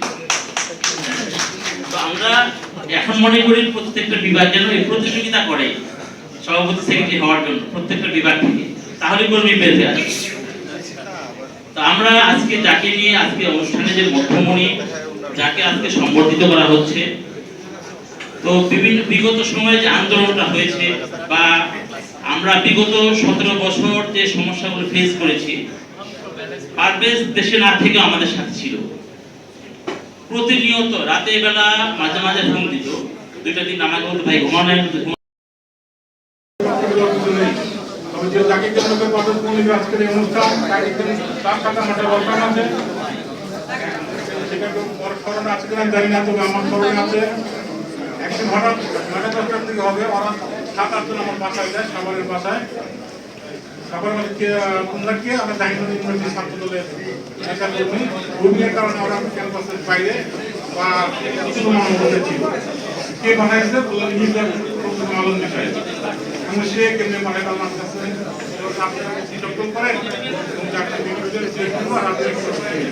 তখন আমি পারভেজ মল্লিককে বলেছিলাম যে আমি সরাসরি দায়িত্ব নিতে পারবো না, যদি ছাত্র দলের কেন্দ্রীয় সংসদ আমাকে বলে যে তাদের সাথে সহযোগিতা করার জন্য, তাহলে আমি থাকতে পারবো নয়। পরে সভাপতি আব্দুল সভাপতি ছিল, সে আমাকে বলে যে ভাই আসেন আমরা একটা করে দিই। তখন কমিটি করি, সেখানে ভোটের মাধ্যমে পারভেজ মল্লিক সভাপতি নির্বাচিত হয়, আরো সেক্রেটারি নির্বাচিত হয়। পরবর্তীতে পারভেজ মল্লিক নির্বাচিত করে নিজ পরিশ্রমের নেতা বলে এই পর্যন্ত এসেছে, যার জন্য আমরা সবাই গর্ব বোধ করি। আরেকটি কথা বলি, সেটা হলো জাহাঙ্গীরনগর বিশ্ববিদ্যালয়ের কাজ প্রদর্শন কমিটি নিয়ে এই ব্যর্থতার কারণ না, দেশ ফ্যাসিবাদের কবলে পড়েছিল, যেখানে স্বাভাবিক রাজনৈতিক কার্যক্রম পরিচালনা করা অসম্ভব করে দাঁড়িয়েছিল। এই কারণে জাহাঙ্গীরনগর বিশ্ববিদ্যালয়ের 8 প্রদর্শন কমিটি নাই, একটা গ্যাপ তৈরি হয়েছে। এবং আমি আশা করি ছাত্রদের কেন্দ্রীয় কমিটি অচিরেই জাহাঙ্গীরনগর বিশ্ববিদ্যালয়ের গুরুত্ব অনুধাবন করে কমিটি দিবেন এবং জাহাঙ্গীরনগর ইউনিভার্সিটির ছাত্রদল সকল নেতা কর্মী সেই কমিটিকে সহযোগিতা করবেন, যেন ছাত্রদল আবার পুনরায় শক্তিশালী সংগঠনে রূপান্তরিত হয়। শেষ কথা বলছি, বেগম খালেদা জিয়া শারীরিক অসুস্থতার কারণে বিদেশে যাচ্ছেন এবং গতকাল তিনি স্থায়ী কমিটির সদস্যদের সঙ্গে সাক্ষাৎ করেছেন এবং বলেছেন দলের নেতৃবৃন্দকে ঐক্যবদ্ধ থাকার জন্য। আজকে এটাই প্রয়োজন, ঐক্যের বিকল্প নাই। জিয়া রহমানের কর্মীরা যদি ঐক্যবদ্ধ থাকে, কোনো ফ্যাসিবাদী কোনো শক্তি আমাদের সামনে দাঁড়াতে পারবে না। আর যদি কুচক্রী মহল জাতীয়তাবাদী শক্তির মধ্যে ফাটল ধরায়, তখন এই জাতীয়তাবাদী শক্তি দুর্বল হবে। আশা করি আপনারা সবাই অনুধাবন করবেন এবং জিয়া রহমানের দলকে শক্তিশালী করবেন। সকলকে ধন্যবাদ জানিয়ে জাতীয় তদন্ত কমিশন গঠিত হয়েছে। আগে আমি সবাইকে অনুরোধ করব আমাদের উপরে কনফিডেন্স রাখার জন্য, বিশ্বাস রাখার জন্য, আস্থা রাখার জন্য। আমরা সেটাই করব যেটা ন্যায় এবং সত্য। দ্বিতীয় যেটা, সেটা হলো যে আমাদের সিকিউরিটির কথা আমরা বলেছি, শহীদ পরিবারের সিকিউরিটির কথা আমরা বলিনি। এই জন্য আমরা নিজেদের সিকিউরিটির কথা বলেছি, বিকজ এই কমিশনের গুরুত্ব আমরা বুঝি। শুধু আমরা নিজেদের সিকিউরিটি চেয়েছি তা নয়, আমরা আমাদের পারিবারিক সদস্যেরও সিকিউরিটি আমরা চেয়েছি। শহীদ পরিবারের সদস্যবৃন্দের সঙ্গে আমাদের এর আগে কোনোদিন আলাপ হয়নি। এমনি ব্যক্তিগতভাবে আমার আলাপ হয়েছে, কিন্তু সামগ্রিকভাবে কারোর সঙ্গে আলাপ হয়নি। আমার কোনো নলেজ এর আগে এর উপরে।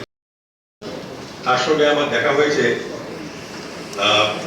Channel 24 news 24। মডেল হক আমাকে সেখানে নিয়ে গিয়েছিলেন বক্তব্য রাখার জন্য। আমি শুধু একটি কথাই বলবো, তিনি যে কোম্পানিতে চাকরি করেন সেই কোম্পানির মালিক এবং তার সন্তানের বিরুদ্ধে 3টি মার্ডার কেস আছে বলে আমরা জানি। যতটুকু আমি শুনেছি, তার এক সন্তানের বিরুদ্ধে মার্ডার কেসে এখনো বোধহয় বিচারাধীন। তাকে ভূমিদস্যু হিসেবে, ভূমিক্ষেপ হিসেবে মানুষ জানে। এবং শেখ হাসিনাকে যখন ব্যবসায়ীদের আপনার একটা সভা হয়, সেখানে বসুন্ধরার মালিক আহমদ আকবর সোহাগ, উনি আমার ব্যক্তিগত পরিচিত ব্যক্তি, তিনি বলেছিলেন যে ইহ জন্মে এবং পরকালে আমি আপনার সঙ্গে থাকতে চাই। আমি মেজর হোসেনকে প্রশ্ন করতে চাই, আপনি কি রিজাইন করেছেন এই কথার উপর ভিত্তি করে চাকরি থেকে? আপনি please don't create controversy, don't create controversy. আমরা নিরপেক্ষ থাকব, নিরপেক্ষ থেকে আমরা তদন্ত কাজ চালিয়ে যাব। আমরা সবার সহযোগিতা চাই। এখানে অনেক কিছু বলার আছে, অনেক কিছু বলার আছে। আমি সেগুলো বলতে চাই না তদন্তের সাথে। পদুয়া রৌমারী যুদ্ধে আমি ছিলাম সেটার কমান্ডার, এবং সেই যুদ্ধে ভারত পরাজিত হয়। এবং আমার 4.5 বছর চাকরি থাকা অবস্থায় আমাকে চাকরিচ্যুত করা হয়। কোন সরকার করেছিল আমাকে চাকরিচ্যুত আমি সেটা আপনাদেরকে বলতে চাই না, আপনারা জানেন।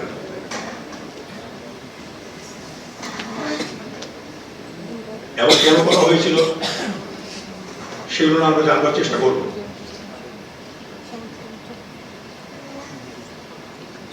এখানে আরো যেসব প্রশ্ন বা বক্তব্য উত্থাপিত হয়েছে, আমি ধন্যবাদ জানাই মেজর আফসারীকে। তিনি আমাদের সহযোগিতার হাত বাড়িয়ে দিয়েছেন। আমরা তার সহযোগিতা নিশ্চয়ই চাইব। আমরা প্রত্যেকটি শহীদ পরিবারের কাছে আমাদের আবেদন থাকবে সহযোগিতার জন্য। প্রত্যেকটি অফিসার যারা সার্ভাইভ করেছেন, সেখানে বের হয়ে এসেছেন, যারা নিগৃহীত হয়েছেন, চাকরিচ্যুত হয়েছেন, তাদের সঙ্গেও কিন্তু আমরা কথা বলবো, জানবার চেষ্টা করব তারা কি ভাবছেন। এটা এমন একটা তদন্ত কমিশন যেটা 16 বছরে এসে করা হলো, 15 বছরের মাথায়, যখন এর এভিডেন্স অনেকগুলোই নষ্ট হয়ে গেছে।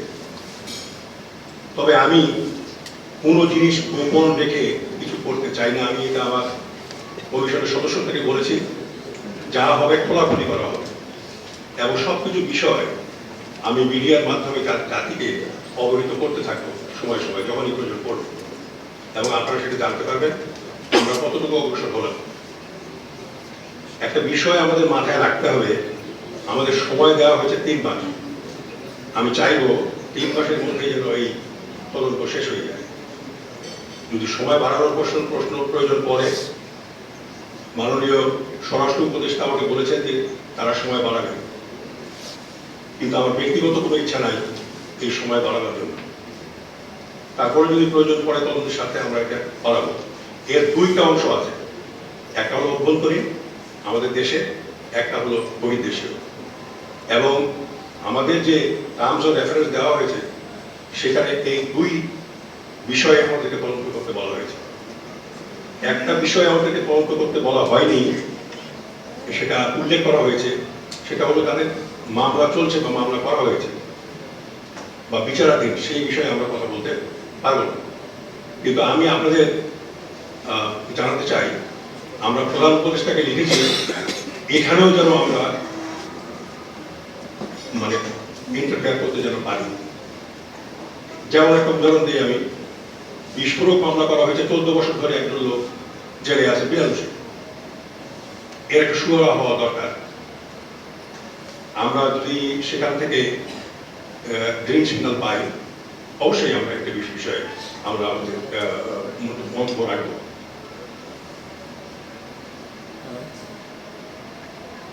আমাদের এই যে কমিশন অ্যাক্ট 1956, এটি কিন্তু একটা কোড হিসেবে কাজ করছে। তাদের কারো এই ধারণা হওয়া উচিত নয় যে এই কমিশনের কোনো মূল্য নেই। এটা একটা জাতীয় কমিশন এবং স্বাধীন কমিশন। আমরা যে মন্তব্য এবং সুপারিশ দেব, কোর্ট সেটা কগনিজেন্সে নেবে ইনশাআল্লাহ। আমরা চাইবো আপনারা ন্যায় বিচার পান এবং ন্যায় বিচার যেন নিশ্চিত হয়।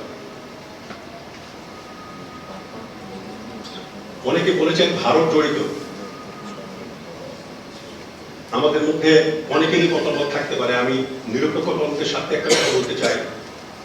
ভারত জড়িত বললে হবে না, অমুকে জড়িত, অমুক জেনারেল জড়িত, এটা বললে হবে না, তার সপক্ষে প্রমাণ হাজির করতে হবে।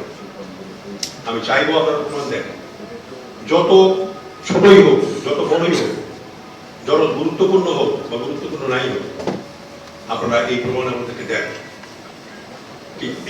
এটার উপর নির্ভর করবে অনেক কিছু।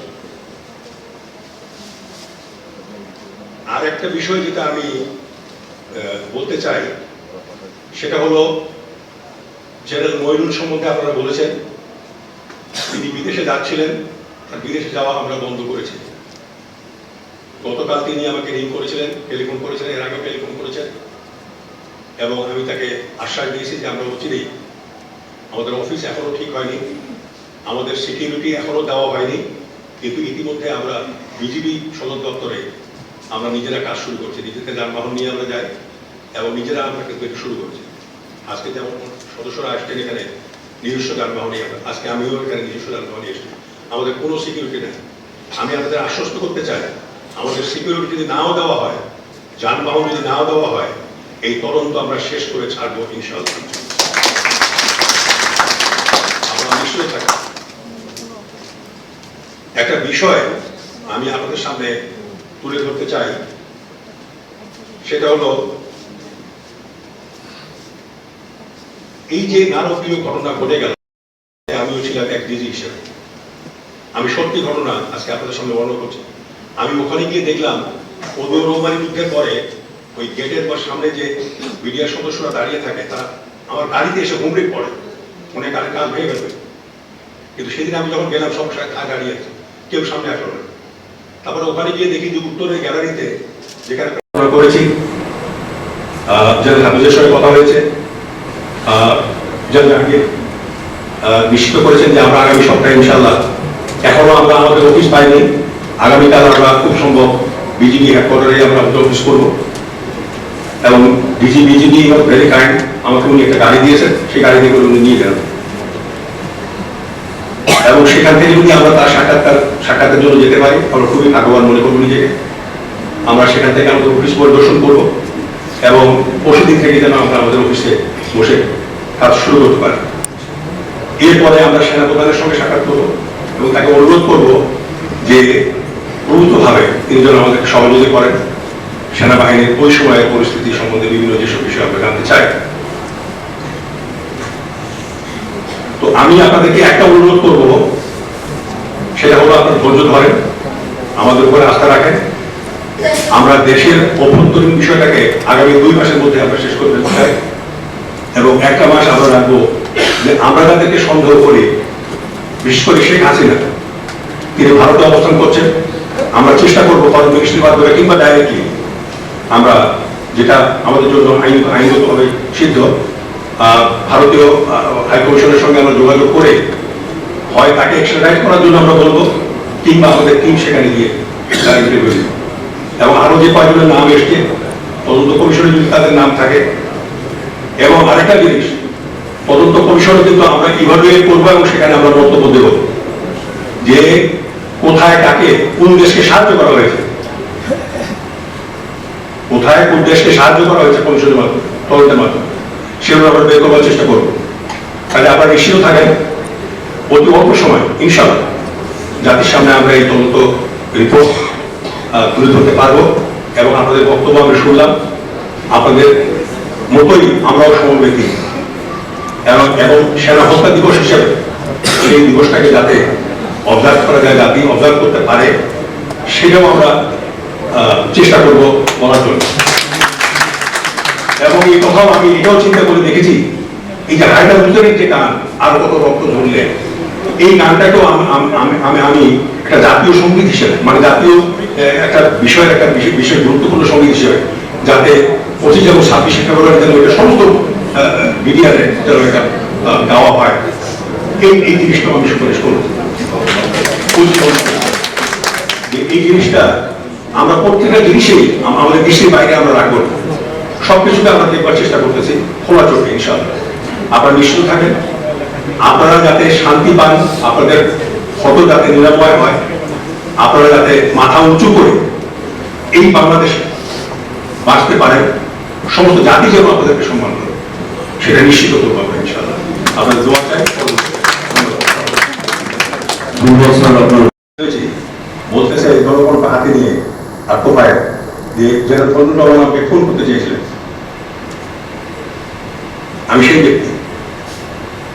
শুধু আপনারা এফেক্টেড হয়েছে, আমি সহকর্মী আপনাদের সঙ্গে, পুরো জাতি আপনাদের সঙ্গে আছে, যারা শহীদ পরিবার আছে, আমরা সবাই মিলি, সবাই আমার চোখে পানি ফেলেছি আপনাদের জন্য, এখনো ফেলি। আমরা চাই আপনার ন্যায় বিচার পান। আমার জীবনের উপরও আঘাত এসেছিল। তারপরে CNN থেকে যখন বলা হলো প্রধানমন্ত্রী বিস্ফোটে, আমার কাছে ডকুমেন্ট আছে, ডকুমেন্ট আপনারা দেখবেন, CNN, তারপরে এটা তারা নিবৃত্ত হয়। আমরা এটা একটা বিশাল বিষয়, তদন্তের বিষয় বিশাল। আমি কোনো ল্যান্ড প্লেট এটা রাখছি না, আমরা যতদূর যাওয়া প্রয়োজন আমরা যাব। তবে এটা নিয়ে তদন্ত হয়েছে, এখন পর্যন্ত দুটো তদন্ত হয়েছে জাতীয়ভাবে। জেনারেল জাহাঙ্গীর একটা প্রধান ছিলেন, সেটা আমরা পর রিকল করেছি, সেটা আমরা করব। 2 নম্বর হলো আনিসুজ্জামান নামে একজন সচিবের নেতৃত্বে হয়েছিল, সেটাও আমরা রিকল করেছি, চিঠি লিখেছি, সেটা আমরা করব। সেখান থেকে জানবার চেষ্টা করবো যে কোথায় কোথায় গ্যাপগুলো রয়েছে। আমরা যদি সব কিছুকে, সব সৈনিককে, সব অফিসার যারা এফেক্টেড, সবাইকে যদি আমরা নিয়ে আসতে চাই, এটা 6 বছরও কিন্তু শেষ হবে, সম্ভব হবে না। কাজে আমাদেরকে, আমরা একটা জিনিস ঠিক করেছি, যত ষড়যন্ত্র হোক, আজকে আপনাদের বিচারের জন্য আমি ছেড়ে দিচ্ছি, ষড়যন্ত্র যাই হোক, মনে করেন এর সঙ্গে ওই সময় সরকার জড়িত, ভারত জড়িত, ওখানকার কিছু ষড়যন্ত্রকারী জড়িত, বাংলাদেশের কিছু রাজনীতিবিদ জড়িত, সব আমি জড়িত। কিন্তু সেদিন যদি সেনাবাহিনী সেখানে যেত, তাহলে কি হত্যাকাণ্ড হতো? এই হত্যাকাণ্ড হতো। পলাশীর পুনরাবৃত্তি হয়েছে সেখানে, পলাশীর পুনরাবৃত্তি হয়েছে সেখানে, আমরা দেখেছি, আমরা পড়েছিলাম 1757 খ্রিস্টাব্দে পলাশীর মাঠে কি করে সৈন্যরা দাঁড়িয়েছিল, আর লর্ড ক্লাইভের বাহিনী এসে স্বাধীনতা আমাকে ছিনিয়ে নিয়ে গেছে।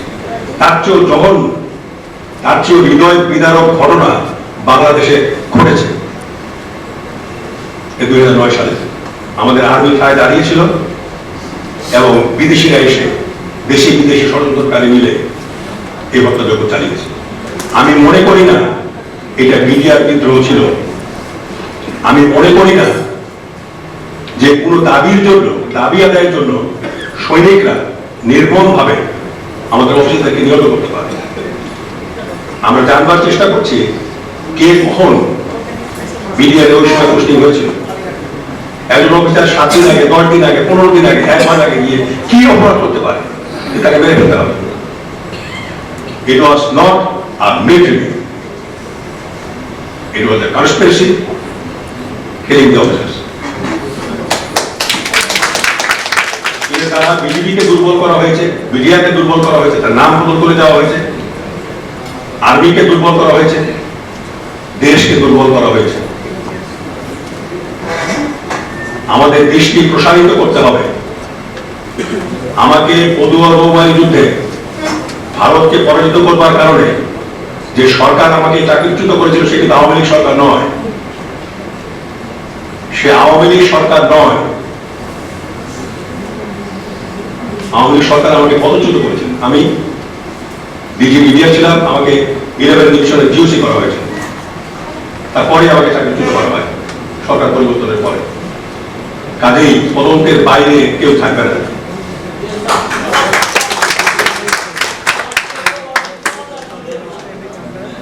আমরা এমন রিকমেন্ডেশন করতে চাই, এমন সুপারিশ করতে চাই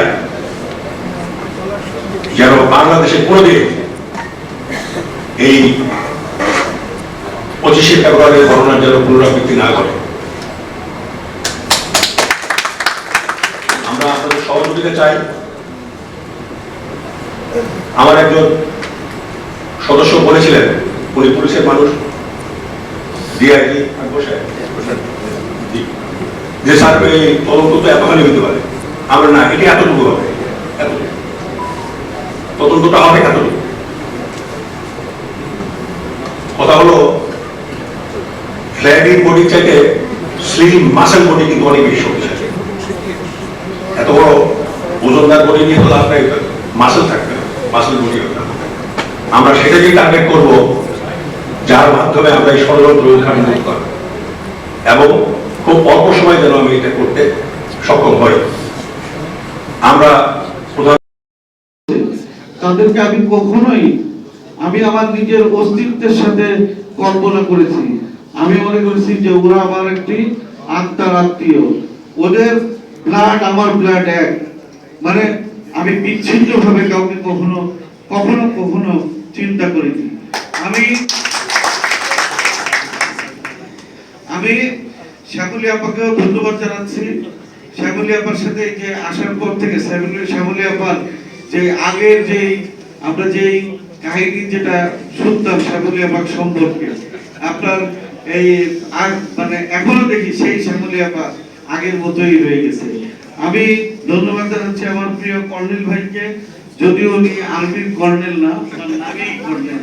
তো আমার রাজনৈতিক জীবনে আমি প্রেসিডেন্ট হওয়ার পূর্বের থেকে এখন পর্যন্ত আমার সেই মানে আমার গার্জিয়ানের মতো উনি এখনো কাজ করে যাচ্ছেন।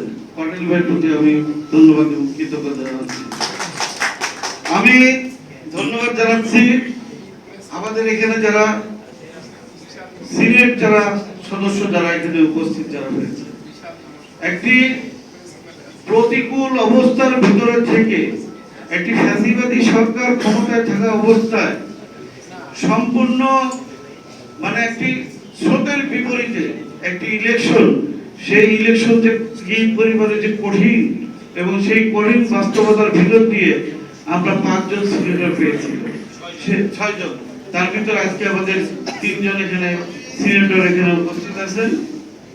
আমার প্রিয় ছোট ভাই ব্যারিস্টার শিয়াউদ্দিন খান, যে কিনা জাহাঙ্গীরনগর বিশ্ববিদ্যালয়ের গর্ব, যে বাংলাদেশে জাহাঙ্গীরনগর বিশ্ববিদ্যালয়ের ভিতরে প্রথম ব্যারিস্টার। হ্যাঁ, এবং আমি প্রাউড ফিল করি যে সে মানে সে ছাত্রদল যে করতে চেয়েছে তাকে আমি আসলে পিক করেছিলাম যে সে তোমাকে ছাত্র রাজনীতি করতে হবে, সে আজকে কত বড় হয়ে গেছে। তো ভালো লাগে দেখতে। আর ধন্যবাদ জানাচ্ছি আমার প্রিয় সাবিনা আপা। বিপিলতা হলে যখন সাবিনা আপা জালাল ইমাম হলে যখন সভানেত্রী, তখন থেকে আমার সাথে পথ চলা।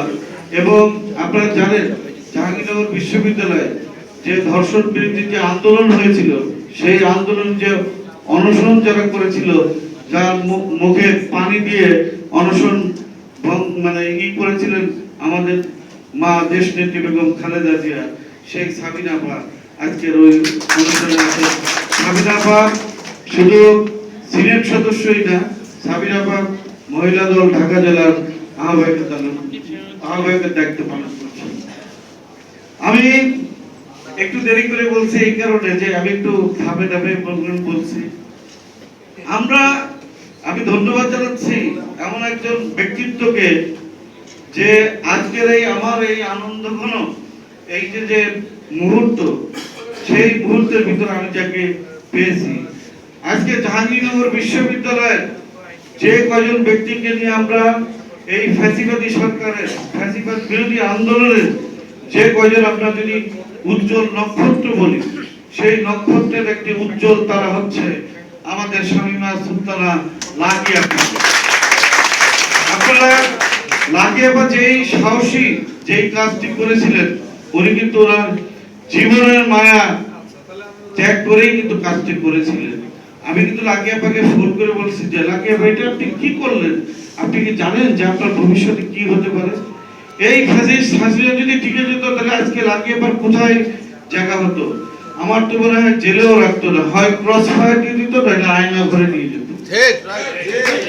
তো আজকে যে এই যে আপার যে অবদান, আপা যেভাবে কাজ করেছে, কিন্তু দেখা যাচ্ছে কি যে জাহাঙ্গীরনগর বিশ্ববিদ্যালয় আন্দোলন করলো, আমাদের জাতীয়তাবাদী শিক্ষকরা কিন্তু ফ্রন্ট লাইনে থেকে আন্দোলন সংগ্রাম করেছে, এবং সেই আন্দোলনে ছাত্র দলের আমার ভাইয়েরা যারা দীর্ঘদিন পদবিহীন ভাবে থেকে তারপরে তারা রাজপথে থেকে কাজ করেছে, এবং আমাদের জাহাঙ্গীরনগর বিশ্ববিদ্যালয় জাতীয়তাবাদী শিক্ষকরা ফ্রন্ট লাইনে থেকে আপনার সাহায্য সহযোগিতা করেছে। এখন দেখা যাচ্ছে কি জাহাঙ্গীরনগর বিশ্ববিদ্যালয়ে প্রবিসি কে হয়েছে? একজন হচ্ছে রাজাকারের দালাল, আর একজন হচ্ছে যে ফ্যাসিবাদের দালাল। দুই প্রবিসি, এই দালাল দুইজনকে আপনারা রেখে আপনারা কি করছেন? আপনারা নির্বাচনের তফসিল ঘোষণা করে দিচ্ছেন, যেখানে ছাত্র দলের কমিটি যেখানে নেই, আপনারা মনে করেছেন ফাঁকা মাঠে গোল দেবেন, এত সোজা না। ছাত্র দলের এই যে সম্মুখসারী যারা সাবেক যারা নেতৃবৃন্দ যারা দেখছেন রক্ত কিভাবে ঝরাতে হয়, কিভাবে দাবি করতে জানাতে হয়, সেটা তারা জানেন। আপনারা প্রশাসনে যারা আছেন, আমি বিসি সাহেবকে অনুরোধ জানাবো, প্রথমে হচ্ছে অনুরোধ, তারপরেরটা তো আপনি বুঝতেই পারছেন, সম্পর্ক কোনো কাজে দেবে না। যদি কোনো অন্যায় যদি দেখি, সে অন্যায়ের প্রতিবাদ করার জন্যই কিন্তু ছাত্র দলের জন্ম হয়েছে। তো ছাত্র দল যেখানে নাই, সেখানে ফাঁকা মাঠে গোল দেওয়ার যে পায়তারা, সেটা জাহাঙ্গীরনগর বিশ্ববিদ্যালয়ের সাধারণ ছাত্রছাত্রী থেকে শুরু করে ছাত্র দল মেনে নেবে না।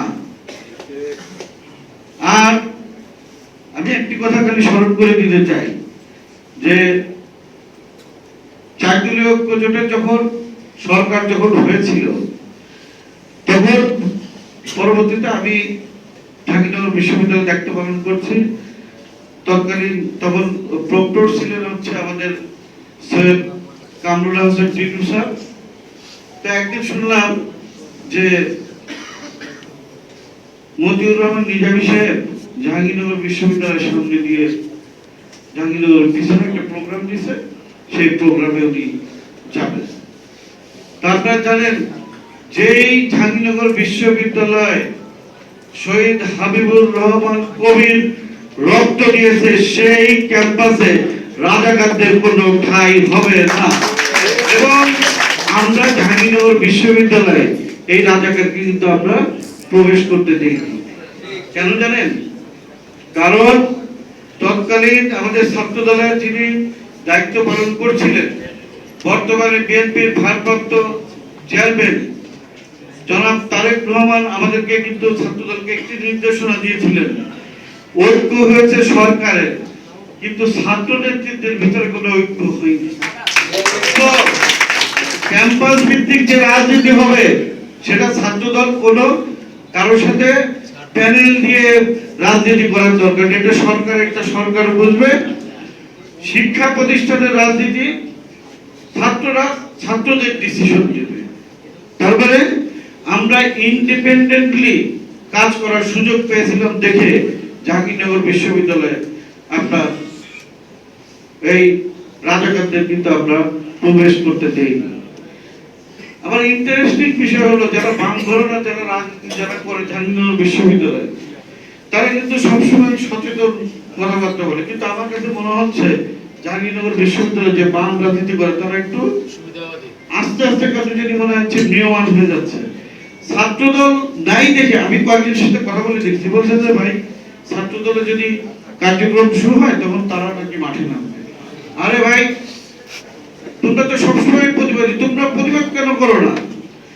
এখন দেখছি যে আর মানে এখন ছাত্র শিবির কোন জায়গা থেকে জন্ম নিচ্ছে, এই ফ্যাসিবাদী দোসর যে সংগঠন ছাত্রলীগ থেকে আপনার ছাত্র শিবিরের জন্ম হচ্ছে, ফ্যাসিবাদীর থেকে হচ্ছে রাজাকারের জন্ম হচ্ছে। তার মানে দেখছি, তার মানে হচ্ছে যে জাহাঙ্গীরনগর বিশ্ববিদ্যালয়কে নিয়ে যে ষড়যন্ত্র হচ্ছে সেই ষড়যন্ত্র সম্পর্কে আপনাদের আমাদের সবাইকে সচেতন থাকার আহ্বান জানাচ্ছি।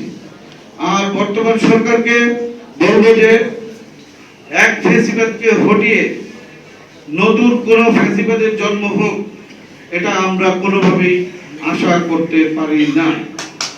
বাংলাদেশের মানুষ সবসময় প্রতিবাদী এবং অন্যায়ের বিরুদ্ধে সবসময় রুখে দাঁড়িয়েছে। জাহাঙ্গীরনগর বিশ্ববিদ্যালয়ের আমি একজন ছাত্র হিসেবে আমি সবসময় গর্ববোধ করি। অনেকেই স্বীকার করুন আর না করুন, এই যে ফ্যাসিবাদ বিরোধী যে আন্দোলন, ছাত্র আন্দোলনের টার্নিং পয়েন্ট হচ্ছে জাহাঙ্গীরনগর বিশ্ববিদ্যালয়। ঢাকাতে যখন সরকার সেই খুনি হাসিনার যে বেদান্ত বাহিনী যখন পুরোপুরি কন্ট্রোলের ভিতরে অনেকটা নিয়ে এসেছিল, তখন জাহাঙ্গীরনগর বিশ্ববিদ্যালয়ের শিক্ষক এবং ছাত্র সমাজ নেমে প্রথমেই কিন্তু তাদের এই ব্যারিকেড ভেঙে রাজপথে নেমে এসেছিল এবং লাকিয়াপার কারণে লাকিয়াপা যে এই সাহসী ভূমিকা রেখেছিল, এটাতে কিন্তু দেশে বিদেশে সব জায়গায় একটি স্ফুলিঙ্গের মতো এই যে আন্দোলনটা মনে করেন জল করছিল। এর পরবর্তীতে বেসরকারি বিশ্ববিদ্যালয়ে তখন আপনার নেমে যায়, যার কারণে তখন একটা মোটামুটি ঢাকা শহরের রাজনীতিটা আপনার ছড়িয়ে পড়ে। বেসরকারি বিশ্ববিদ্যালয় থেকে অনেকেই শুরু করে, কিন্তু জাহাঙ্গীরনগর তার আগে একটু যে জাহাঙ্গীরনগর বিশ্ববিদ্যালয় শুরু যে করেছে সেটা কিন্তু কেউ বলতে চায় না। এই কারণেই আমরা জাহাঙ্গীরনগর বিশ্ববিদ্যালয় সবসময় আমরা একটু পিছিয়ে থাকি। এখন জাহাঙ্গীরনগর বিশ্ববিদ্যালয়ে আমরা যারা আছি সকলে আমাদের ঐক্যবদ্ধভাবে আমরা যদি থাকি, তাহলে জাহাঙ্গীরনগর বিশ্ববিদ্যালয়ের যে লিডারশিপ সেই লিডারশিপ আগামীতে ইনশাআল্লাহ বের হয়ে আসবে। এবং আমি কিন্তু একটা জিনিস মানে গর্ব করে আমি সবসময় মনে করি বলি, যখন জাহাঙ্গীরনগর বিশ্ববিদ্যালয়ে কোনো কিছু যখন হয় তখন প্রাউডলি আমি মানে বলতে শুনতে ভালো লাগে যে আরে জাহাঙ্গীরনগর বিশ্ববিদ্যালয় আমার একজন এই কাজটি করেছে। এমনিই কিন্তু মনে করেন আপনার ভালো লাগে। এটা হচ্ছে আবেগ, অনুভূতি এবং ভালোবাসা হচ্ছে আমার জাহাঙ্গীরনগর বিশ্ববিদ্যালয়। আমি জাহাঙ্গীরনগর বিশ্ববিদ্যালয়কে নিয়ে এই জন্য গর্ববোধ করি, জাহাঙ্গীরনগর বিশ্ববিদ্যালয় যখনই কোনো অন্যায় অত্যাচার হয়েছে জাহাঙ্গীরনগর বিশ্ববিদ্যালয় থেকে প্রতিবাদও কিন্তু তার হয়েছে এবং প্রত্যেকটা ইস্যুতেই আমরা বিজয় পেয়েছি। তো আমি অনেকক্ষণ ধরে আপনারা এই প্রোগ্রামে এসেছেন, তারপরেও আপনারা কষ্ট করে ধৈর্য ধারণ করে আমার এই যে মানে আমাকে উপলক্ষ করে আমার যারা ভাই ব্রাদাররা যারা আজকের এই অনুষ্ঠানটি আয়োজন করেছেন তাদেরকে আমি আমার অন্তঃস্থল থেকে আবারও কৃতজ্ঞতা এবং ধন্যবাদ জানাচ্ছি। আর আমার শ্যামলী আপা একটা কথা বলেছেন, মেয়েরা নাই কেন? মেয়েরা দের একটা ইয়েটা হচ্ছে দেখি জাহাঙ্গীরনগর বিশ্ববিদ্যালয় মেয়েদের আসলে কোনো সমস্যা নেই। তো জাহাঙ্গীরনগর মেয়েরা হচ্ছে যে প্রকৃতি ভালোবাসে, প্রকৃতির মাঝে থাকতে চায়, এই জন্য তারা একটু বের হতে কম চায়। আর যেই সমস্ত হিরোরা বের হয়ে যায় আপনার মতো মেয়েরা সেই হিরোদেরকে ক্যাপচার করে এই মজলুমের মতো ড্যামেজ করে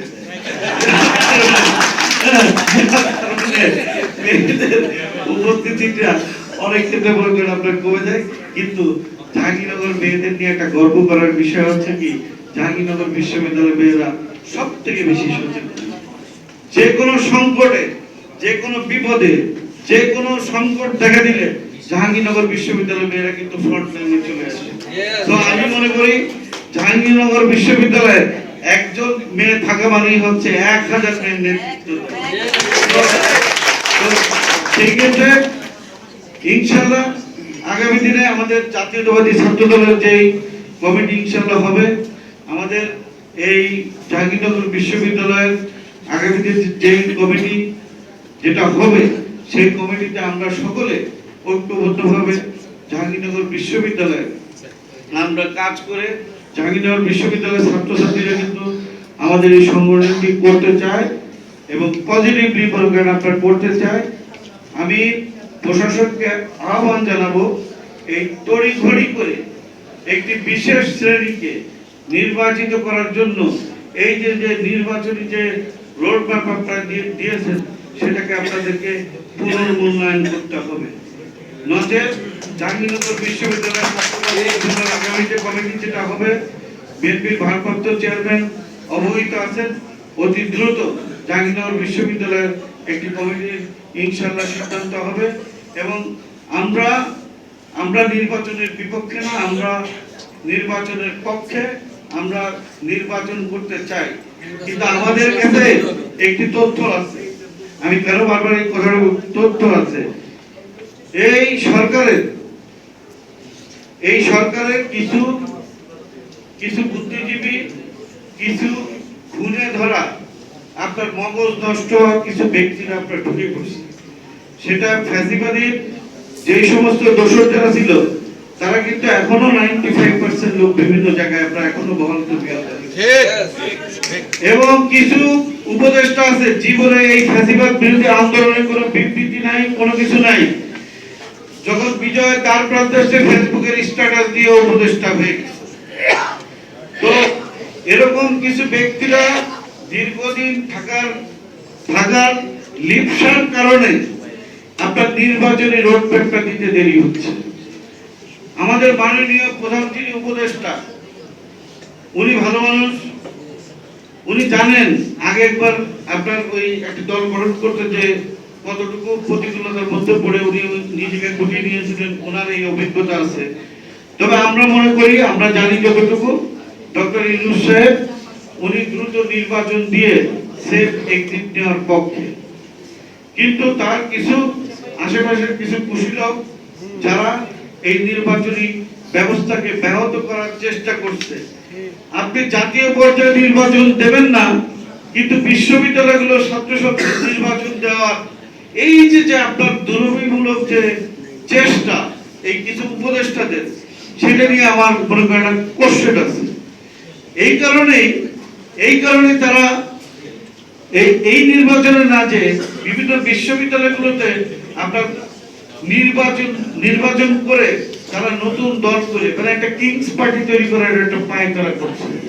তা বাংলাদেশের মানুষ অনেক সচেতন, বাংলাদেশের মানুষ বেশি বোকা না, আর ছাত্রদল অনেক স্মার্ট সংগঠন, এরা একটা ভাত টিপলেই পুরো হাড়ির ভাতের খবর কিন্তু মনে করেন জেনে যায়। তো আমাদের প্রিয় নেতা, আমার নেতা বিএনপি ভারপ্রাপ্ত চেয়ারম্যান জনাব তারেক রহমান বলেছেন এই সরকারকে, ডক্টর মোহাম্মদ ইউনূসের সরকারকে কোনোভাবেই ব্যর্থ হতে দেওয়া যাবে না। এই কারণেই জাতীয়তাবাদী শক্তির সমস্ত নেতা কর্মীরা ধৈর্য ধারণ করে আছে এবং সকলেই সহযোগিতা করছে।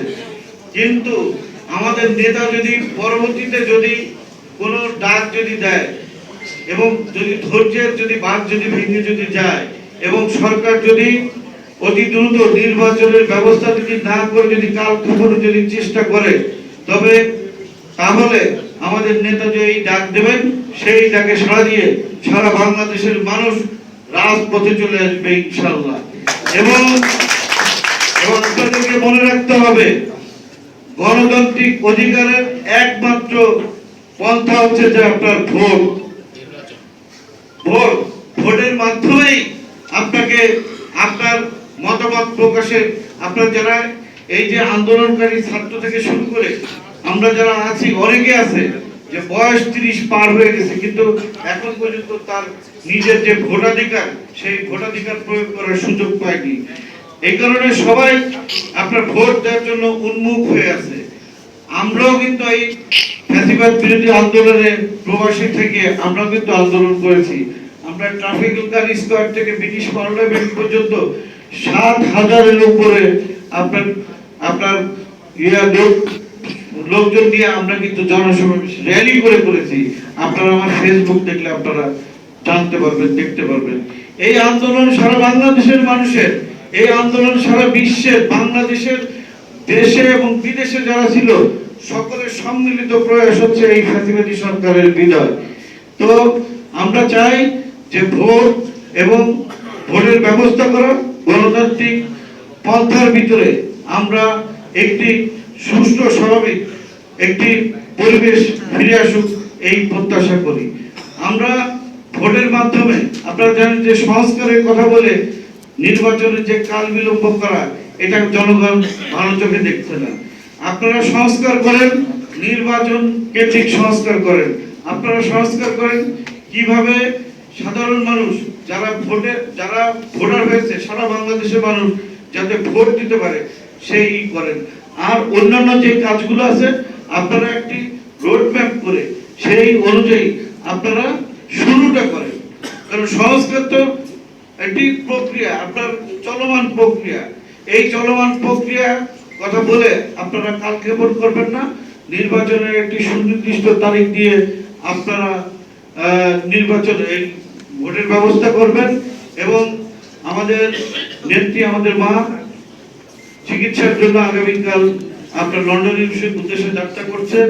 উনি সুস্থ হয়ে অতি দ্রুত দেশে ইনশাল্লাহ ফিরে আসবেন এই আশা এবং প্রত্যাশা করছি।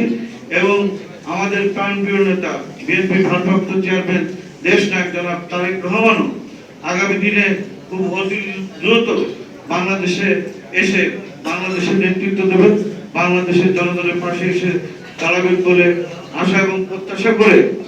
এবং আবারও আমার এই অডিয়েন্সের প্রিয় বড় ভাইদেরকে এবং বোনদেরকে আমার অন্তঃস্থল থেকে ধন্যবাদ এবং কৃতজ্ঞতা জানিয়ে আপনাদের কাছ থেকে বিদায় নিচ্ছি। আপনারা যারা মিডিয়া, যারা কর্মী আছেন সকলকে, আপনারা যারা বিভিন্ন পত্র পত্রিকা, মিডিয়া, অনলাইন যারা অ্যাক্টিভিস্ট যারা আসছেন তাদেরকেও আমি অনেক অনেক ধন্যবাদ এবং কৃতজ্ঞতা জানিয়ে আমি আমার বক্তব্য শেষ করছি। খুদা হাফেজ। বাংলাদেশ জিন্দাবাদ, বাংলাদেশ জাতীয়তাবাদী দল জিন্দাবাদ, শহীদ রাষ্ট্রপতি জিয়াউর রহমান অমর হোক, দেশ নেত্রী বেগম খালেদা জিয়া জিন্দাবাদ। আগামী দিনের রাষ্ট্রনায়ক, আমাদের আশা আকাঙ্ক্ষার প্রতীক, আমাদের হৃদয়ের স্পন্দন দেশ নায়ক জনাব তারেক রহমান জিন্দাবাদ, জিন্দাবাদ, জিন্দাবাদ। দেখলাম সত্যি আমি আমার রাজনৈতিক জীবনে আমার আজকের একটি সর্বোচ্চ বড় প্রাপ্তি বলে আজকে আমি মনে করি। আপনারা জাহাঙ্গীরনগর বিশ্ববিদ্যালয় এই যে স্টেজে যে সমস্ত সিফার সালার জাহাঙ্গীরনগর বিশ্ববিদ্যালয়কে, ছাত্রদলকে তথা জাতীয়তাবাদী শক্তিকে যারা সুপ্রতিষ্ঠিত করার জন্য যারা নিরলস ভাবে কাজ করে গিয়েছে, সেই সমস্ত বড় ভাই বোন তাদের প্রতি সশ্রদ্ধ সালাম। আমি আজকে এই প্রোগ্রামে প্রথমেই আমি স্মরণ করছি বাংলাদেশী জাতীয়তাবাদী জনক শহীদ রাষ্ট্রপতি জিয়াউর রহমানের প্রতি। আমি স্মরণ করছি আমাদের মা, যিনি দীর্ঘদিন আন্দোলন সংগ্রাম করে যে আপসহীন নেত্রী হিসেবে সারা বিশ্বের মাঝে নিজেকে সুপ্রতিষ্ঠিত করে যাচ্ছেন, সেই মহান নেত্রীর প্রতি। আগামীকালকে উনি লন্ডনের উদ্দেশ্যে চিকিৎসার জন্য যাত্রা করবেন। মহান রব্বুল আলামিন তাকে যদি সুস্থ করে, উনি যদি সুস্থভাবে বাংলাদেশে ফিরে এসে বাংলাদেশের মানুষের জন্য কাজ করতে পারেন, সেই দোয়া করছি। আমি কৃতজ্ঞতা প্রকাশ করছি আমার নেতা বিএনপির ভারপ্রাপ্ত চেয়ারম্যান জনাব তারেক রহমানের প্রতি, যিনি এই দলটিকে সার্ভিস দিতে যে উনি মানসিকভাবে সার্ভিস দিয়ে যাচ্ছেন বাংলাদেশের মাটিতে। উনি শারীরিকভাবে উপস্থিতি নেই, কিন্তু উনি ভার্চুয়ালি ভাবে সারা বাংলাদেশে বিচরণ করছেন দেশের মানুষের জন্য, দেশের স্বাধীনতা সার্বভৌমত্ব রক্ষার জন্য। 18 ঘন্টার উপরে উনি দেশের মানুষের জন্য সার্ভিস দিয়ে যাচ্ছেন। সেই মহান নেতার প্রতি শ্রদ্ধা নিবেদন করছি এবং কৃতজ্ঞতা প্রকাশ করছি। আজকে ওনার স্নেহ, মায়া, মমতা এবং ওনার ছায়াতলে থেকে যুক্তরাজ্যে বিএনপি রাজনীতি করতে পেরেছি। এই জন্য আমি জাহাঙ্গীরনগর বিশ্ববিদ্যালয় পরিবারের পক্ষ থেকে ওনাকে ধন্যবাদ এবং কৃতজ্ঞতা জানাচ্ছি। আজকের এই আলোচনা সভায় সভাপতিত্ব করছেন জাহাঙ্গীরনগর বিশ্ববিদ্যালয় গর্ব। জাহাঙ্গীরনগর বিশ্ববিদ্যালয় যারা আছে তাদের ভিতর পরিচ্ছন্ন রাজনীতিবিদ, জাহাঙ্গীরনগর বিশ্ববিদ্যালয়ের সাবেক সভাপতি, জাহাঙ্গীরনগর বিশ্ববিদ্যালয়ের সাবেক ভিপি জনাব আশরাফ উদ্দিন খান। আজকে এই আলোচনা সভায় প্রধান অতিথি হিসেবে উপস্থিত আছেন আমার অত্যন্ত শ্রদ্ধাভাজন শিক্ষক।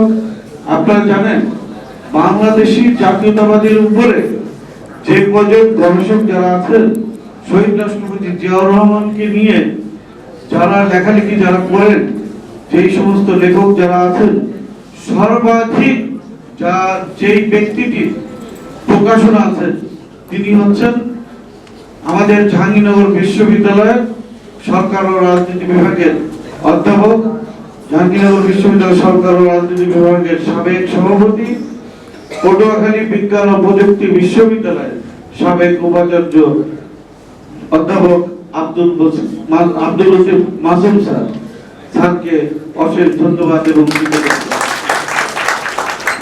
আমি ধন্যবাদ জানাচ্ছি ছাত্রদলের সুনালী ফসল, জাহাঙ্গীরনগর বিশ্ববিদ্যালয় ছাত্রদলের সাবেক সভাপতি মনির আহমেদ ভাইকে ধন্যবাদ জানাচ্ছি। আমি ধন্যবাদ জানাচ্ছি জাহাঙ্গীরনগর বিশ্ববিদ্যালয়ে যখন আমি প্রবেশ করি, জাহাঙ্গীরনগর বিশ্ববিদ্যালয়ে যাকে দেখে রাজনীতি করার অনুপ্রেরণা পেয়েছিলাম এবং আন্দোলন সংগ্রাম বলতে বা প্রতিবাদী কণ্ঠ বলতে যাকে বোঝায়, সেই আসাদুল্লাহ আসাদ ভাইকে আমি ধন্যবাদ জানাচ্ছি। আমি ধন্যবাদ জানাচ্ছি একটি বৈরী পরিস্থিতির ভিতরে থেকেও কিভাবে ছোট ভাইদেরকে আগলে রেখে রাজনীতি করা যায়, সেই ছাত্র দলের সাবেক সভাপতি ইলিম মোহাম্মদ নাজমুল হোসেন ভাইকে আমি ধন্যবাদ জানাচ্ছি। ধন্যবাদ জানাচ্ছি আমার আরেকজন প্রিয় বড় ভাই, জাহাঙ্গীরনগর বিশ্ববিদ্যালয়ের সাবেক সাধারণ সম্পাদক এবং কর্মকর্তা সমিতির সভাপতি জনাব আব্দুর রহমান বাবুল ভাইকে ধন্যবাদ জানাচ্ছি। আমি ধন্যবাদ জানাচ্ছি আজকের যিনি সঞ্চালক, যার সাথে দীর্ঘদিন একসাথে রাজনীতি করেছি এবং রাজনীতি করতে গিয়ে আমাদের ভিতরে অনেক মত পার্থক্য হয়েছে, অনেক ক্ষেত্রে আমরা খুনসুটি করেছি, কিন্তু কাজ করেছি একসাথে এবং বিরোধী দলের রাজনীতি করতে যে আমরা অনেক নির্যাতন নিপীড়নের শিকার হয়েছি, কিন্তু আমাদের যে ভ্রাতৃত্বের যে বন্ধন, সেই বন্ধনকে কেউ আবুল খান জেল এবং আমার প্রিয় টুটুল ভাই এবং গালিব ইমতিয়াজ নাহিদ যে দীর্ঘদিন আব্দুল রহিম সৈকত এবং আরেকজনের কথা না বললে নয়, সে হচ্ছে দেবব্রত পাল, যার সাথে দীর্ঘদিনের চলার পথে কোনোদিনও আপনারা জানেন যে সমপর্যায়ে থাকলে, একসাথে থাকলে একটু জেলাসি ভাব চলে আসে। আমি যখন যেটা চেয়েছি, দেবর সাথে সাথে সেটাকে আমাকে সমর্থন করেছে এবং দীর্ঘদিনের চলার পথে ও আমাকে যেভাবে সহযোগিতা করেছে তা তুলনাহীন। এরকম বন্ধু পাওয়া কিন্তু রাজনীতির ক্ষেত্রে ভাগ্যের ব্যাপার। সেই দেবব্রত ধন্যবাদ জানাচ্ছি।